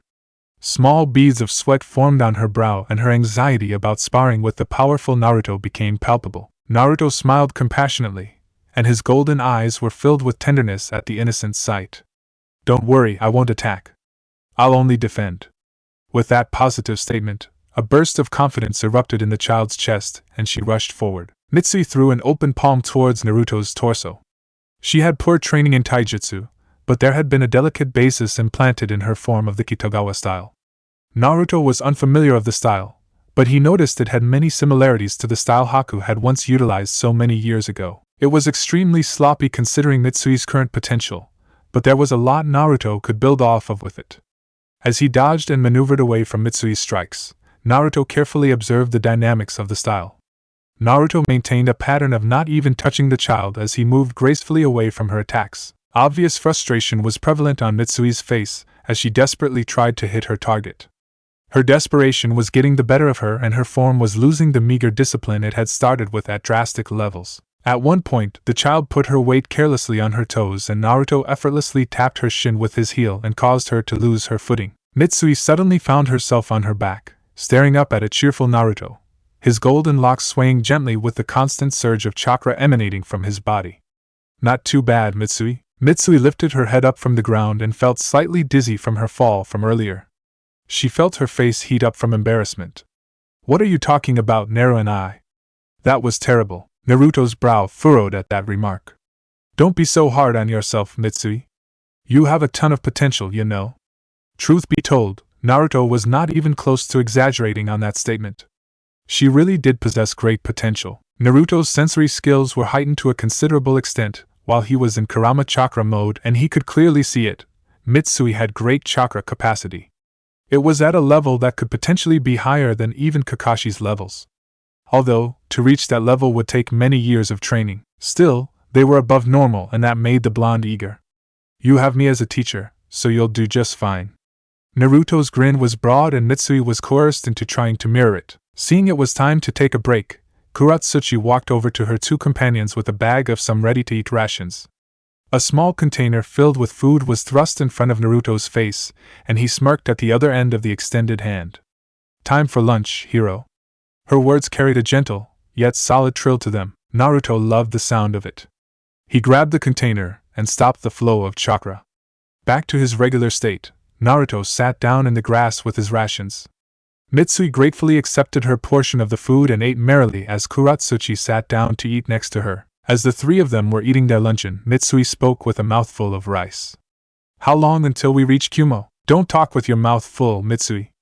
Kuratsuchi's little quip left Naruto chuckling. She sounded so much like a mother in that moment, and Naruto found it to be quite charming. Kuratsuchi frowned at his antics and rolled her eyes, not fully understanding his thoughts on the matter. Mitsui looked apologetic and stared down at her food. Sorry, Kurone. Naruto decided to answer Mitsui's question and pointed his finger towards the peaks on the northwest side of the meadow. Kumo is on the other side of those mountains, so we'll probably make it there by tomorrow morning. We could actually reach the village tonight if we tried, but it would be wise to wait until tomorrow. It's best not to alarm a shinobi when it's dark out, after all. Mitsui nodded to show her understanding, and Kuratsuchi turned her attention towards where Naruto was pointing. She wondered if Kumo would end up helping her with the shadow. They finished their meal and decided to start moving again towards their destination. They packed up everything and set out down the path that cut through the meadow and made its way towards Kumo. The path quickly ascended towards higher elevations and became sharp in its course of direction. It was not long before Mitsui grew tired from climbing and Naruto carried her on his shoulders. A truly picturesque moment occurred between the three companions as they climbed the mountain path, and the gorgeous canopy of many colors covered them. Glorious shades of green, gold, red, and purple flew by their bright heads, and a beautiful second of peace fell on them. Kuratsuchi looked at Naruto, and there was a deep affection in those eyes that could not be denied. However, it honestly was only a second until reality set in. Naruto felt a pang of regret hit his soul, and it felt like the same shade of those mesmerizing eyes before him. He had lied. Back in Taki, Naruto had lied to her. When Kuratsuchi had confronted him about what he had said that night, he had denied it. He had said it was a moment of baseless passion and nothing more. That was the furthest thing from the truth, and he had no idea why he had said it. Naruto, a man who valued honesty above so many other virtues, had lied, and that fact resonated in the negativity of his mind. He had foolishly decided the situation would be better if he denied the truth and made her think nothing would change between them. Of course, it had resulted in a rift between the two shinobi, and now that Mitsui was present in their lives, it appeared the rift was beginning to slowly close. However, Naruto felt he did not deserve that because he had lied. Naruto had lied to the woman he admired so much. He lied to the woman he loved. Later that day, the trio reached a point in the path that went through the mountains. A long, grassy, and flat area was located in the pass, and that was where they decided to set up camp. The sun was setting behind the mountains, and Naruto surmised it would be best to retrieve some firewood before nightfall. Kuratsuchi and Mitsui stayed behind and finished getting their little campsite ready. As Naruto traversed through the myriad of stained trees, he brooded again over his past mistakes. It was unlike him to be so negative and gloomy about something that could not be changed, but there was no denying his regret on the matter. He knew he had hurt Kuratsuchi. He did not completely understand her feelings about him, but he knew his decision had ruined some hope she had about their relationship. They could be growing at such a faster rate by now if he had only been honest to her. Why the fuck did he lie to her? Why did he push her away? She deserved more than that, and he was nothing but a fool. Naruto's pain was high enough to make him act out. He suddenly threw a fist at a tree in his emotional state, making it splinter and crack under the pressure. He could have easily demolished the wood if he wanted to, but there had been some self-control still there. In that moment, Naruto suddenly sensed a nearby presence he must have missed earlier because of his hard thoughts.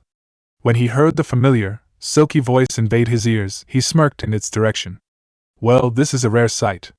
The owner of the voice stepped out from the golden shadows and leaned against the trunk of a tree. Naruto carefully examined his old friend and saw that except for the length of his hair, not much had changed about him physically. It also made him glad to know he was taller than him now. You should cut your hair. It looks greasy, Naruto said. The blonde's comment allowed Sasuke to give a small smile. I could say the same about you. It's been a while, Naruto. Naruto felt all of his emotion melt away and he focused on his best friend. It really has. Naruto's eyes were downcast. Sorry that you had to see that. I'm kind of going through something right now. Sasuke's expression seemed to betray the fact that he knew what Naruto was upset about. Does it have to do with those two females you're traveling with? Naruto knew better than to ever think he could get something past his perceptive friend. Naruto was still relatively new at reading people, but Sasuke was quite proficient at it. Plus, who knew how long Sasuke had been watching the trio's journey? Naruto should not have been surprised, but his friend was proficient at that too, one of them, at least. I hope it's the older one, Sasuke said with a stoic face. Naruto blinked and paused for a moment at Sasuke's attempt at a joke. Naruto found himself chuckling after that pause and nodded. It was a successful attempt. Yeah, it is. That's a cute family you got then, Naruto. I approve. Naruto thanked him and mused over the compliment. After he completely stopped laughing, his expression became a little more serious. So, what are you doing here? Sasuke tilted his head towards the direction of Kumo. I finished some business in Kumo earlier today that I had with the Raikage. Is he still sore about what you did to his arm? Sasuke smirked at his friend's remark and unconsciously glanced to his own missing left appendage. Naruto had been the one to request a new arm, but Sasuke had refused the offer when the time had come. Not really. Are you still sore about what I did to yours? Naruto shook his head and grinned brightly. Not in the least. Considering I took out yours too, I'm pretty sure we're even. Naruto paused again for a moment as he remembered an old promise. His eyes glazed over at the dismal memory. Hey Sasuke, you should go home. Sakura could really use your company right about now. I think it's been long enough. Naruto looked up to stare at his friend's dark eyes and saw an unexpected sight. There was sorrow and regret in those eyes that typically always masked feelings. Naruto was touched his old friend trusted him enough to witness such a rare privilege. I know, Naruto. But I can't yet. My work's not finished yet. Naruto felt annoyed by that weak answer. Oh, I see. The work that is obviously more important than the woman you love isn't finished. That makes complete sense. Sarcasm isn't going to help this, Naruto. Then maybe going back to Konoha will, Sasuke. Sasuke's eyes and voice seemed to stop for a moment as he dwelled on Naruto's words. She needs you. She can't wait forever and I know you can't either, Sasuke smirked. You've always been rather good at figuring me out. Naruto reflected the smirk. Well, someone has to. Otherwise, you'll run off like you do and never be seen again. Alright, I'll think about it. Naruto still was not satisfied. Not good enough. Do we have to destroy more of the landscape for you to get over your stubborn opinions? Sasuke thought back to the last time they fought, and knew the land probably would not appreciate another battle like that. Do you think that will make me change my mind? Naruto shrugged. It worked last time. Sasuke could not argue with that.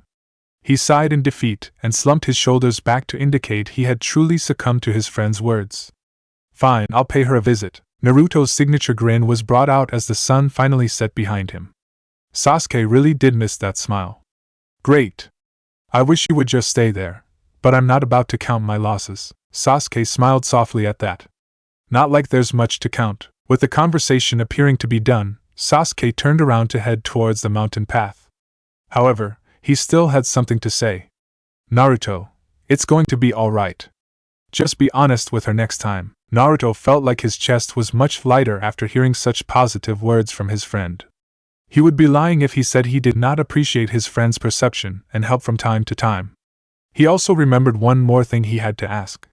Hold on, Sasuke. Sasuke turned his head and glanced at his friend with one eye. HN, did you end up finding it, what it means to be a shinobi? Sasuke turned around to fully face Naruto and surprised the blonde further by actually smiling. It was a smile that bore friendship and love that only the two of them could possess. Now that's rare, Naruto thought. Yeah, I did. Take care, Naruto. And with that, Sasuke was gone and Naruto felt warmer from the experience. Even though they did not discuss his dilemma directly, he was better for it. It seemed if the matter was kept unattended, then nothing would change. He would need to tell her the truth eventually and salvage what they could from the wreckage they had created. It would have to be after Naruto's plan was reached, though, if it worked like he hoped it would, of course. When Naruto came back to the campsite with an armful of firewood, Kuratsuchi looked up at him with a curious glance. What happened to make that smile of yours, hero? Naruto could not hide his joy even if he tried, and his wide smile shined down upon her. Nothing, really. I just saw an old friend is all. Kumogakure had not changed much since Naruto had last seen it. Most of the buildings were built into the rock faces of the many cliffs dotted throughout its infrastructure. The village had plenty of those buildings in accordance with its population, so there was not much of a need to build more. When the trio had entered Kumo, Naruto tried to make a beeline straight for the Raikage's headquarters. Of course, like most of the villages he had entered since he had left home, the residents prevented him from doing that. The people of Kumo were in an uproar at seeing the savior of the world, and crowded around him before he had lost sight of the front gate. Men kept slamming their hands on his back and the women were squealing their confessions of love to him, infuriating Kuratsuchi to a great extent. One girl even had the audacity to come and kiss Naruto, to which Kuratsuchi's response was to murder said girl. Mitsui had alleviated the situation by holding Naruto's hand and asking for her own kiss from the blonde. Naruto had complied by kissing Mitsui's cheek. Kuratsuchi was so touched by that innocent and sweet scene that she forgot about her wrath for a moment. After reminiscing with old war buddies and hugs from civilians, Naruto was finally freed from the chaos by an old friend. Darui had also grown in height over the years and stood just over an inch taller than Naruto. The man was typically laid back and nonchalant in his character, and attempted to break up the crowd around Naruto. He told everyone to go back to whatever they had been doing and smiled when he focused on Naruto. "Good to see you again. It's been too long." Naruto grinned cheerfully at that greeting and gripped Darui's shoulder. "It sure has. It seems that you beat me in the height department." Darui nodded at that, and gestured with his head that there was business to attend to. "Indeed.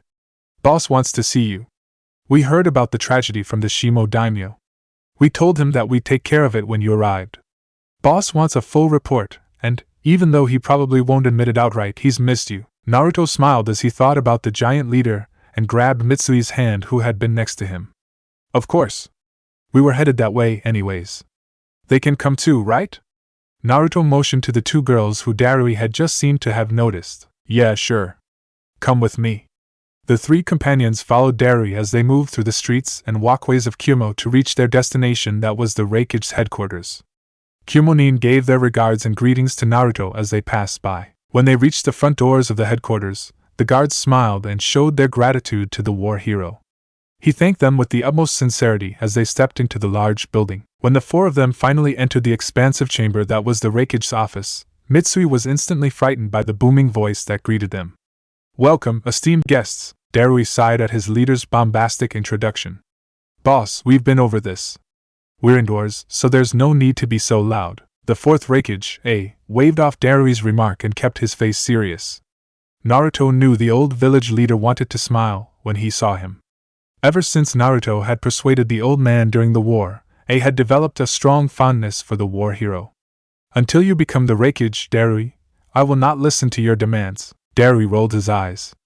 The gesture was not done out of disrespect but more out of admiration, oddly enough. "It's not a demand, boss.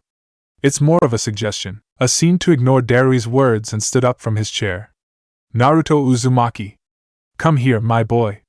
I want to get a good look at the man that saved the world." Naruto sauntered over and gave a big smile to the village leader.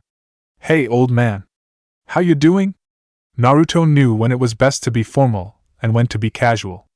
Around the man that disliked formalities among the strong, it was best to act as casual as possible. Naruto preferred that anyways. "I'm stuck between happiness and anger. I'm glad to see you and was grateful to see your friend yesterday. I owe that man just as much as I owe you, after all." The Raikage frowned as he thought about the other matter he had to deal with. "However, my anger comes from the fact that we have lost many lives recently." Naruto's face was grave, and his tone became more professional. When matters became serious, Naruto typically leaned more on the formal side. "Yes, I've come to give you a full report of that incident as well as introduce you to the sole survivor of the massacre." Naruto beckoned over Mitsui as she timidly approached his figure. She hid behind Naruto's tall frame and peeked up at the gigantic man that stood before her. Leaned over his desk and stared directly at the little girl. "I don't suppose she is an Igarashi?" Naruto shook his head and put his hand on her soft head. "No, there were no surviving members of the Igarashi clan. Her name is Mitsui Kitagawa." Put his hand under his chin to scratch it as he thought on that information. "I see. Well, Darui, it seems the storm release isn't as strong as we thought." Darui seemed to be slightly perturbed by that comment, and had a small smile on his lips, nonetheless. The old man was only teasing him after all. Turned his attention back to Naruto. "Very well. Tell me everything." As Naruto told what he had seen as well as what he had gathered from Mitsui's side of the story, A's expression became more and more somber. By the end of Naruto's report, the Raikage was barely keeping himself together. He was mournful and filled with rage at the same time as he heard the tale of tragedy and hate. "Those damn Igarashi. We should have done more than just banish them when we had the chance." Naruto tried to alleviate the leader's emotional episode. "That wouldn't have helped the situation, eh?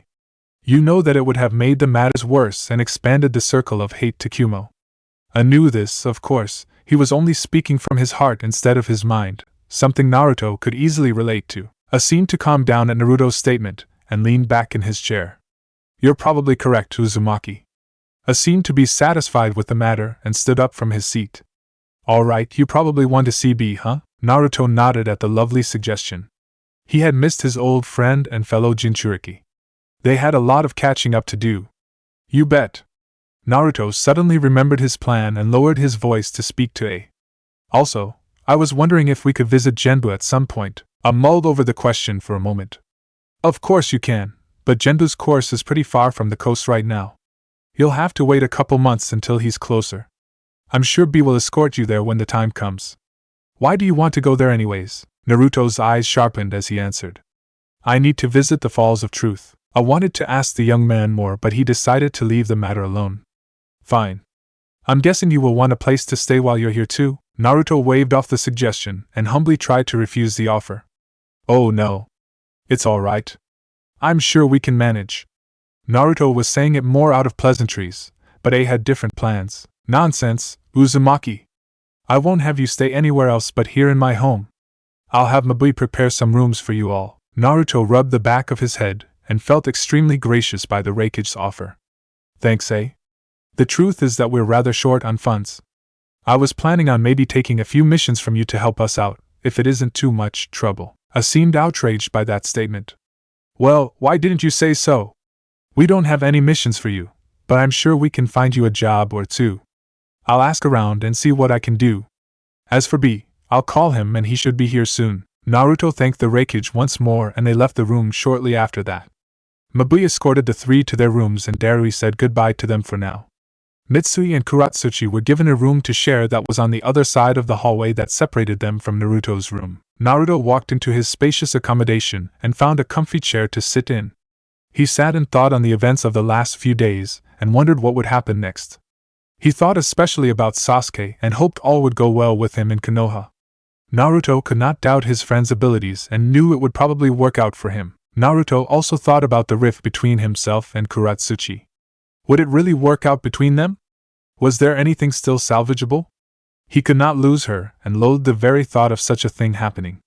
As Naruto was thinking, Mitsui had made her way into his room and jumped into his lap. The little girl laughed and hugged Naruto. I like it here, Naru and I. I think Kurone likes it too.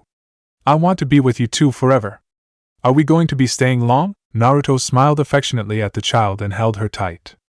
I think so, Mitsui. I'm glad that you like it so much. I want to be with you too. When Naruto stared into those beautiful, ice-blue eyes, he knew what Sasuke had said had been correct. It was going to be alright. Chapter 14, Shall Not Falter. Sakura felt more and more apathetic towards her friend with every passing word that she spoke. She did not want to be rude to Ino, but it was rather unfair of her to dump her problems on her like that whenever they got together.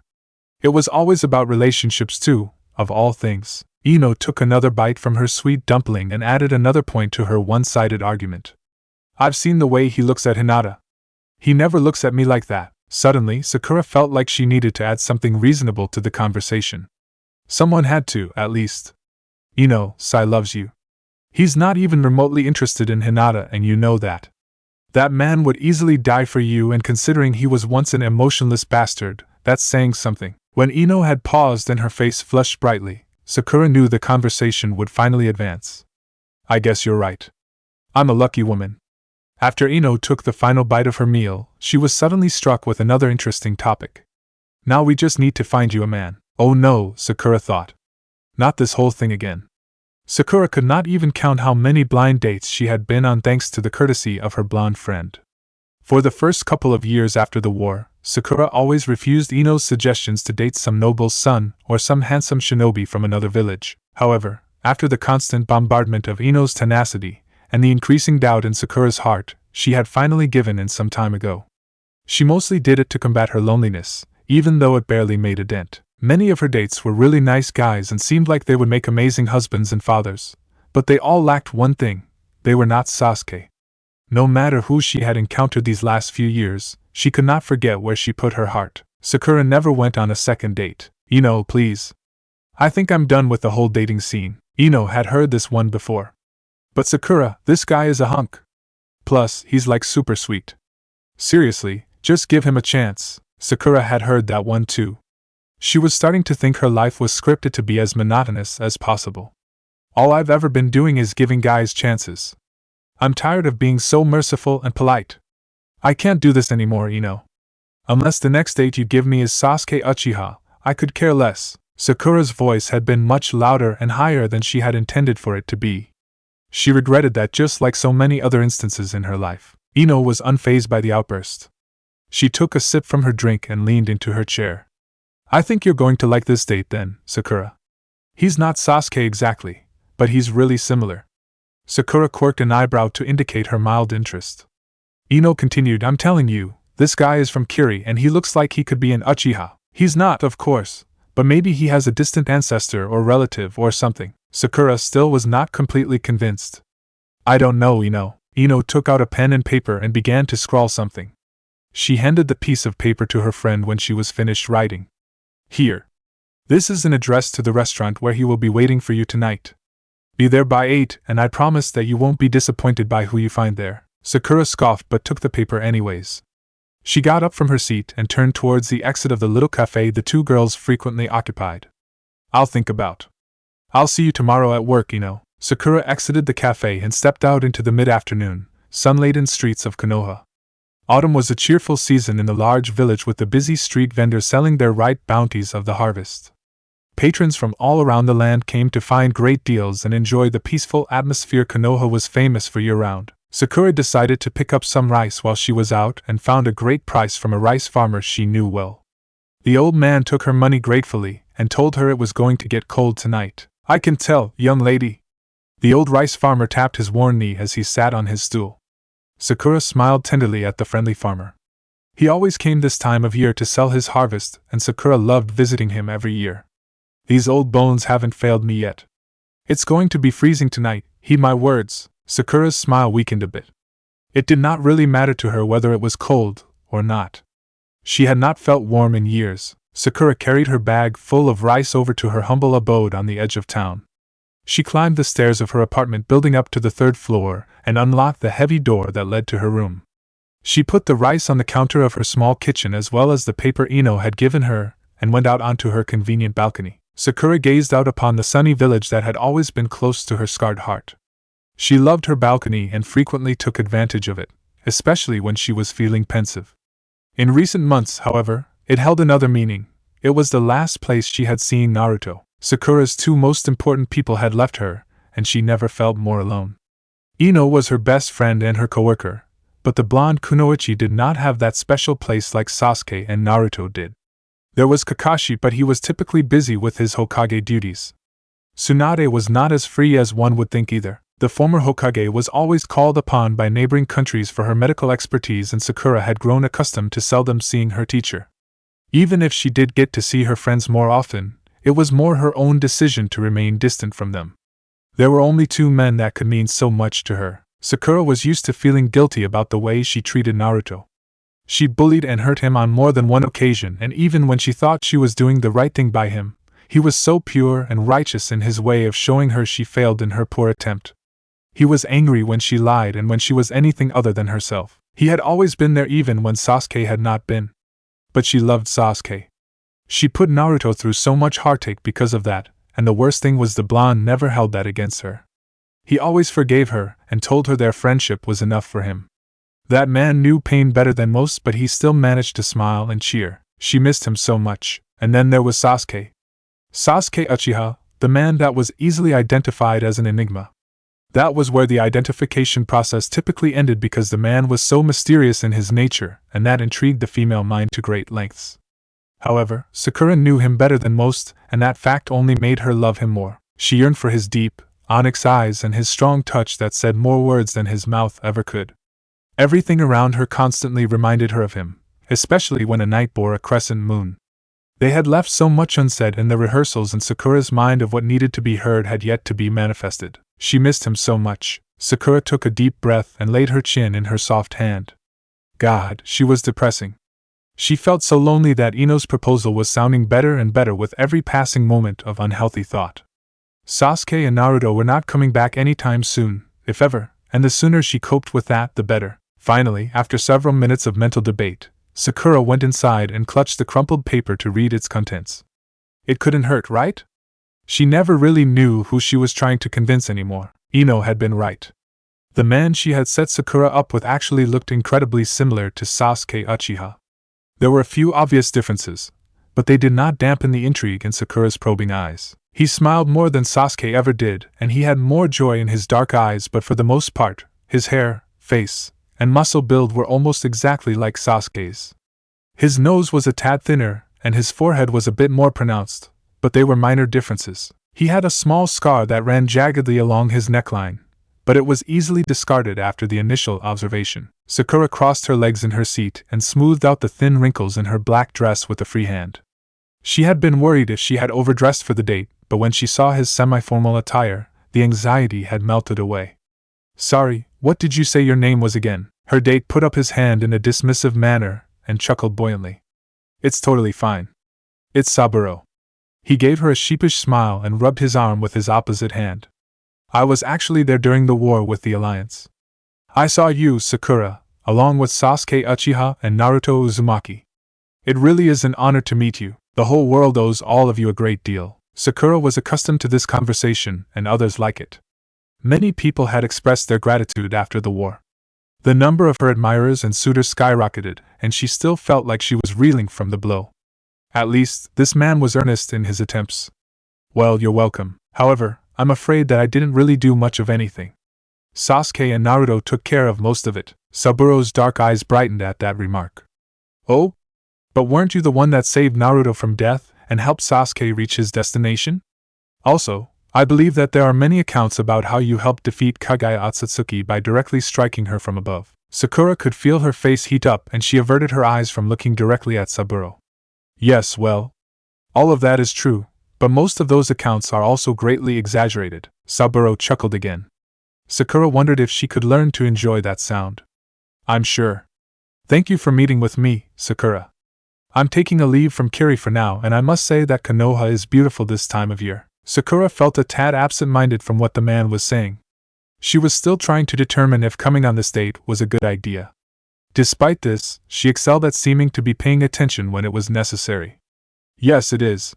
Tell me about Kiri, Saburo." For a few hours, she and Saburo conversed about many topics and relished each other's company over a delicious dinner. Sakura actually enjoyed herself for once and felt a connection with the Kirinin, as weak of one as it was.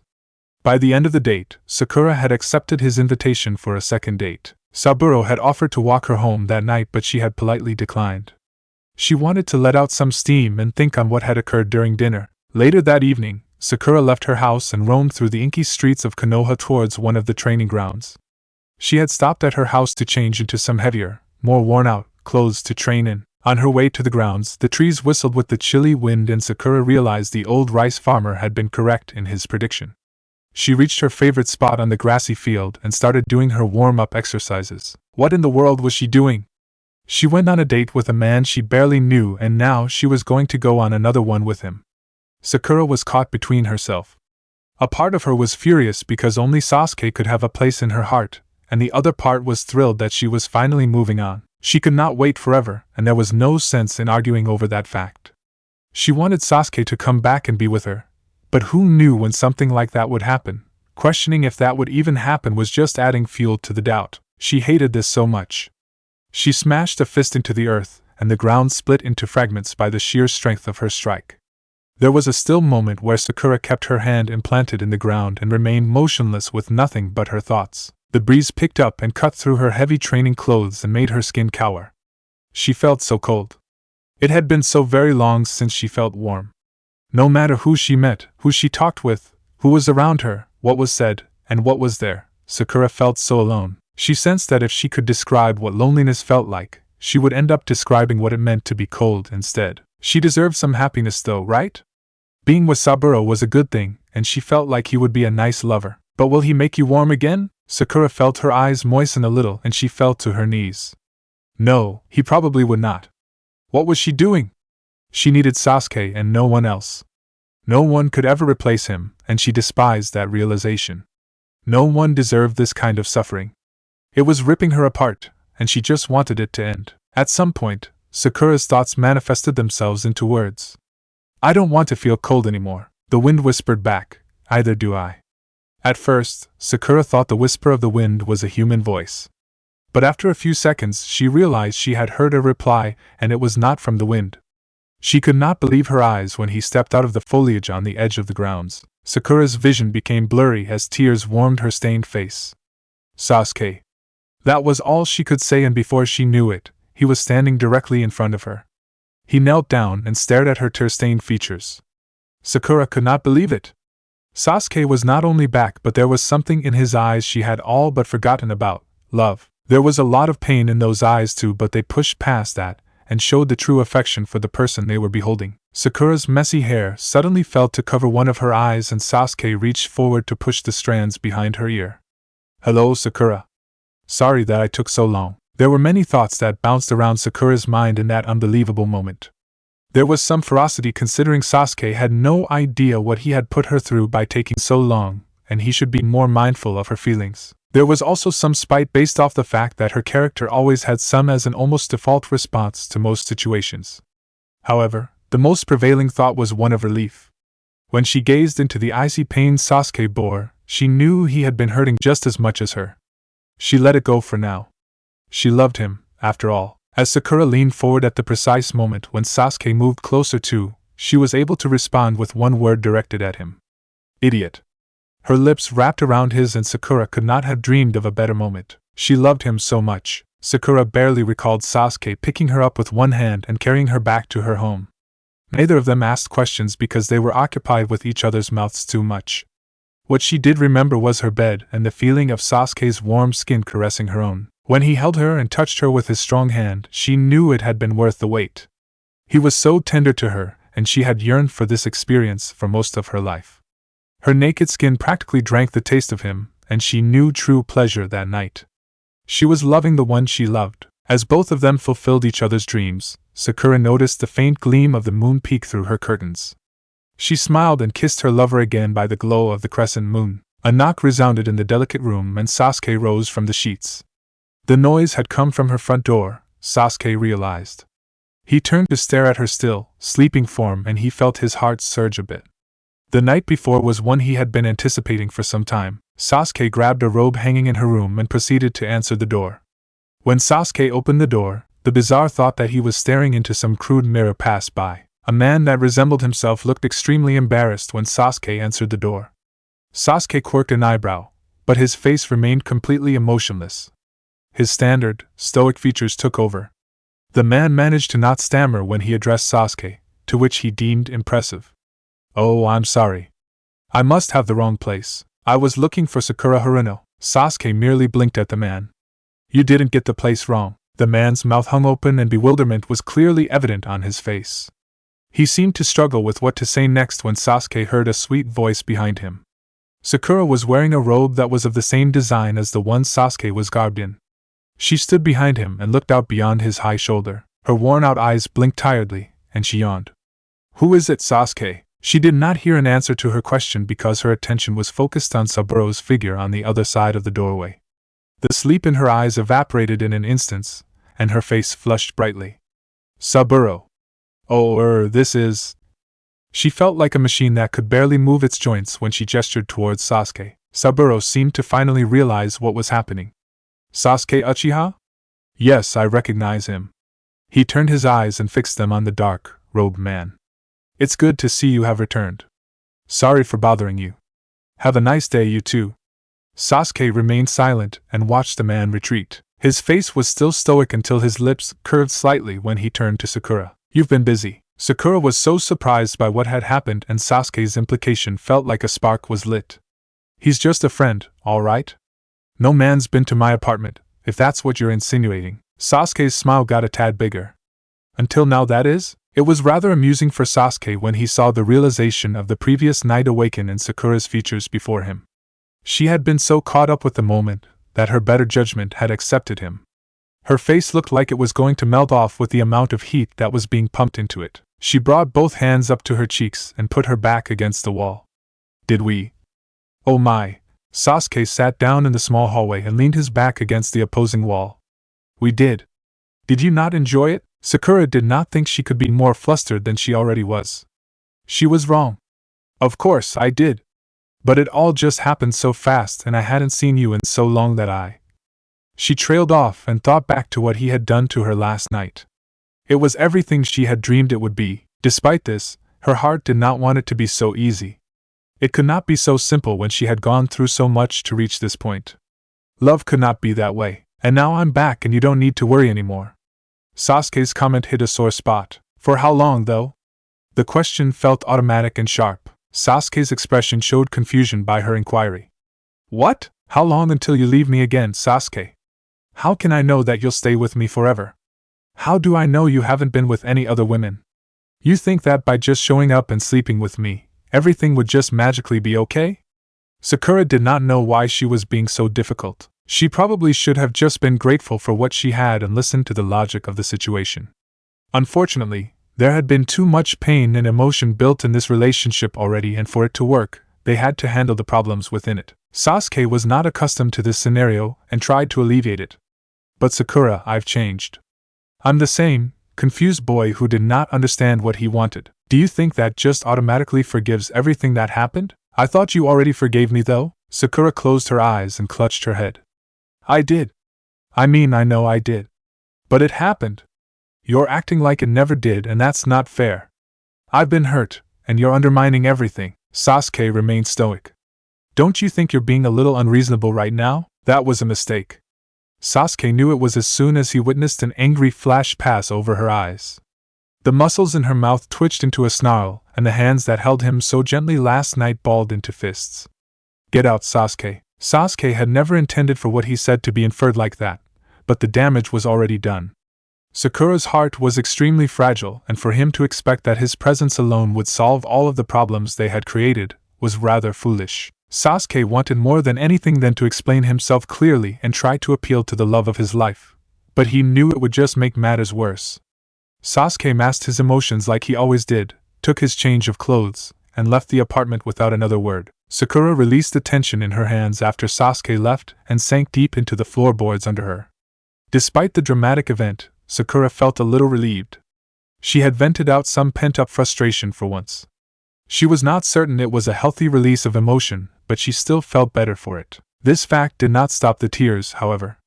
They came in a torrent, and Sakura felt like shit for a long time after that. Whatever she ended up feeling was never a singular emotion, it seemed. She was always feeling good and bad at the same time. She did not know if everybody else felt like that too and were just really proficient at handling themselves or not. All she knew was she was crying because despite her best intentions, she just made the one who had her heart leave her once again. She could practically taste the irony. It tasted like tears. Sasuke was seated high above the ground and nestled in the leaves of a large maple tree.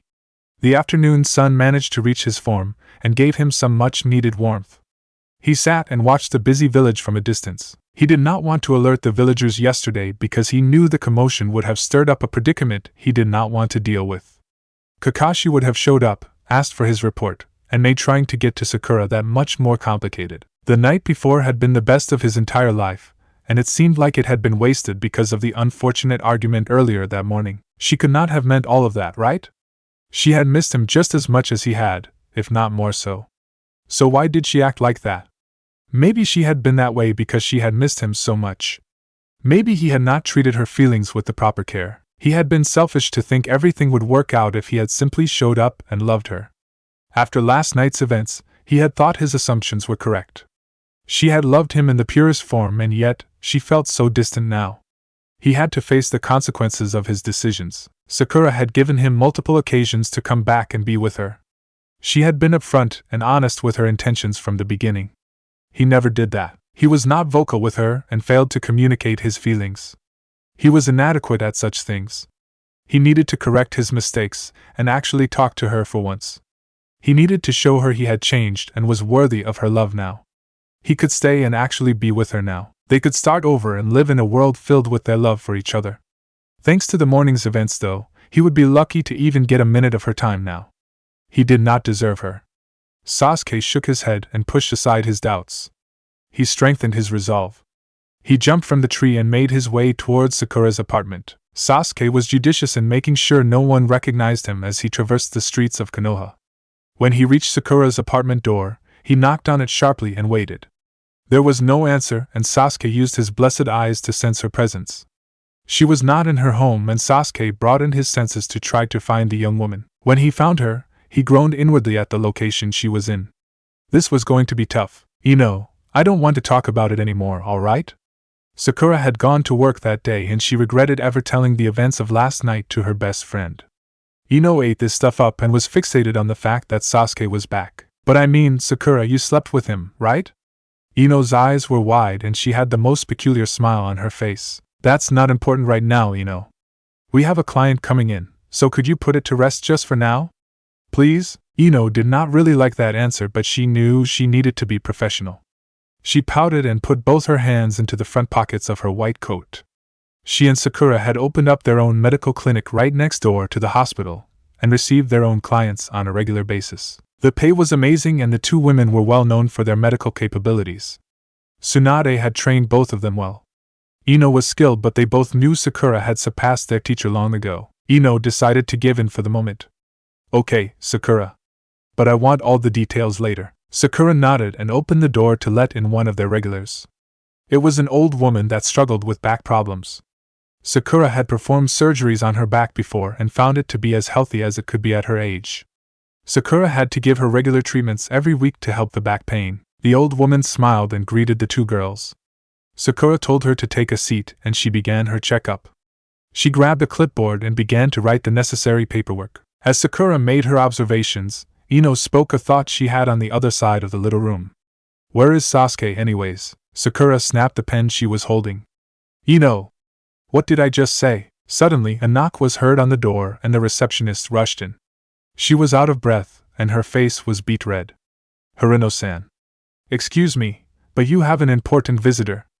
I tried to tell him you were busy, but he was adamant and the poor receptionist was cut off as a tall figure entered through the doorway and gently pushed her out of the way. Sakura sensed an amalgamation of confusion and rage at the sight. Hello, Sakura. I apologize for the intrusion, but I must speak with you. The delight and wonder in Ino's eyes was not helping to quell Sakura's ire. Surprisingly, the old woman spoke before Sakura had a chance to. Oh my! If it isn't the young Uchiha. My goodness, you are a handsome one. There has been a lot of controversy about you over the years, my dear. I always thought it was misplaced if you asked me. I'm sure that Hirano-san would gladly hear what you have to say. There was a sparkle in the old woman's eyes that Sakura had never seen from her before. Sakura had learned early on that it was best not to underestimate the elderly. Still, Sakura was upset. She folded her arms and glared up at Sasuke. Yes, Sasuke. I'll hear you out. What is it that you'd like to say in front of all us? This woman, Sasuke thought. She was doing this deliberately. She knew he was in an uncomfortable situation. She was making him have to pour his heart out in front of these people and completely embarrass himself. Sasuke realized it was probably for the best. If he could not set aside his pride and dignity for his love, then it would be meaningless. He needed to show her he had changed. Very well then. He cleared his throat and let the air around him fill his lungs, bringing him some relief. Sakura, I'm sorry. I wasn't trying to undermine all that we've been through. I understand that I made you undergo some horrible pain, and that I made you wait a really long time. That wasn't fair to you and I should have handled this situation better. I promise you that I haven't been with anyone during my travels. You've been the only one that I've wanted to be with. I've been so occupied with my sense of duty that I neglected you and your feelings. I want to change that here and now. I love you, Sakura Hirano. There was a pause as Sasuke collected his thoughts. His little speech was a little jumbled because he was so unused to this. Naruto was much better at this kind of thing. He was not done talking, but he knew he was being really uncharacteristic right now. The expressions on the females' faces around him was a testament to that. Sakura blinked and stood up from her chair. Come with me, Sasuke. Excuse me? Sakura bowed to her patient and calmly strutted out the door. Sasuke followed silently behind her and closed the door as he made his exit. Ino was speechless as she stared at the old woman. The grin on the woman's face was surprisingly youthful. Sakura marched down a corridor and opened a door that led to a room that was only used for medical storage. She gestured for Sasuke to enter the room. Her face revealed absolutely nothing and was as neutral as she could make it. Sasuke tilted his head in a nod and walked into the quiet room. Sakura closed the door behind her and folded her arms once again. Her emerald eyes held back her emotions, but Sasuke could still make out some emotion in them. I can't believe you just did that.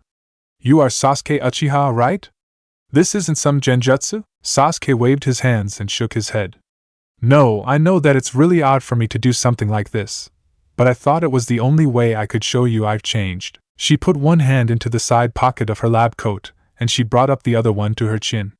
She fastened her immaculate eyes to his own. You're right. You are different. She narrowed her eyes. You have more to say. It was not a question. Sasuke nodded. Yes, I do. I'm tired of running around, Sakura. I'm here to stay this time. I wanted to tell you all of these things last night and this morning, but I was so caught up in the romance and the drama. You know that I'm not gifted at speaking my mind and properly communicating my intentions, but I know that I need to change that. This isn't easy for me, but I'm really trying. I want to love you properly, and I'm still trying to figure out how. Sakura's eyes widened a bit. What do you want from me then? Sasuke responded almost immediately. Your forgiveness. Your love would also be great, but I understand that I'm nowhere near the point of deserving that. So you think you deserve my forgiveness then? No, that's not what I mean. Shit, I'm bad at this. I don't deserve anything from you. I've only made you suffer, and that's the only thing that I'm good at doing to you. I've struggled with wanting to be with you because I've been afraid that I'll only hurt you more by being with you. I'm a miserable excuse for a human being that doesn't deserve a beautiful woman's love.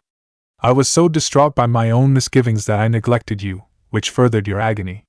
When I finally realized all that I was putting you through, I thought I was too late. I see now that I need to be with you, and no matter what we go through, I will be here now. I swear it. I won't leave you ever again. Sasuke let it out. He let out all the feelings that had been shoved into the corners of his soul. I'll buy a house for you. I'll live with you. I'll cook and clean for you. I'll raise wonderful children with you. I'll live for you, Sakura. Just please forgive me. Accept me. Accept this awful, damaged fool that only wants to bring you the best in life. I love you, Sakura. I love you so much. There was a moment that stretched further than either party could completely comprehend. Sakura's lips were opened slightly, and she pondered the dark-haired man's words. Her eyelashes flickered as she gazed up at him. You're wrong, you know. Sasuke's throat felt tense. You're not bad at this at all. A beautiful smile formed on her perfect lips, and Sasuke took a step closer. He chuckled as she jumped into his grasp. He wrapped his single arm around her and held her tightly, afraid her presence would disappear. I'm sorry that I've been such a bitch, Sasuke. My heart has been all over the place. One second I'm making love to you, and the next I kick you out of my home. I'm so unstable, and I'm sorry. You have nothing to apologize for, Sakura. Sasuke smiled into her pink locks. Sasuke's relief was immense, and he knew if Naruto was here right now, his grin would be far larger than his own. Oh, Sasuke, I love you. I've been waiting for you for so long. Her hold on him was full and unmatched. Sasuke breathed in the sweet scent of her hair. I know, Sakura. I'm here now. Let's start over now, alright? Let's make a new foundation to build our relationship on. The old one is rather shitty, don't you think? Sounds good to me. Sakura closed her eyes and buried her head into Sasuke's strong torso. They held each other in that wonderful moment that was one of the happiest for each of them. They finally had something to work with, and it was long overdue. They were sure to go through more trials and arguments in their relationship, but they would make it work. Their determination was stronger than that, and there was nothing that could tear them down. They had each other, and neither could have wished for more. A delightful warmth filled their souls, and they cherished its presence. The cold was gone, and it was not going to come back.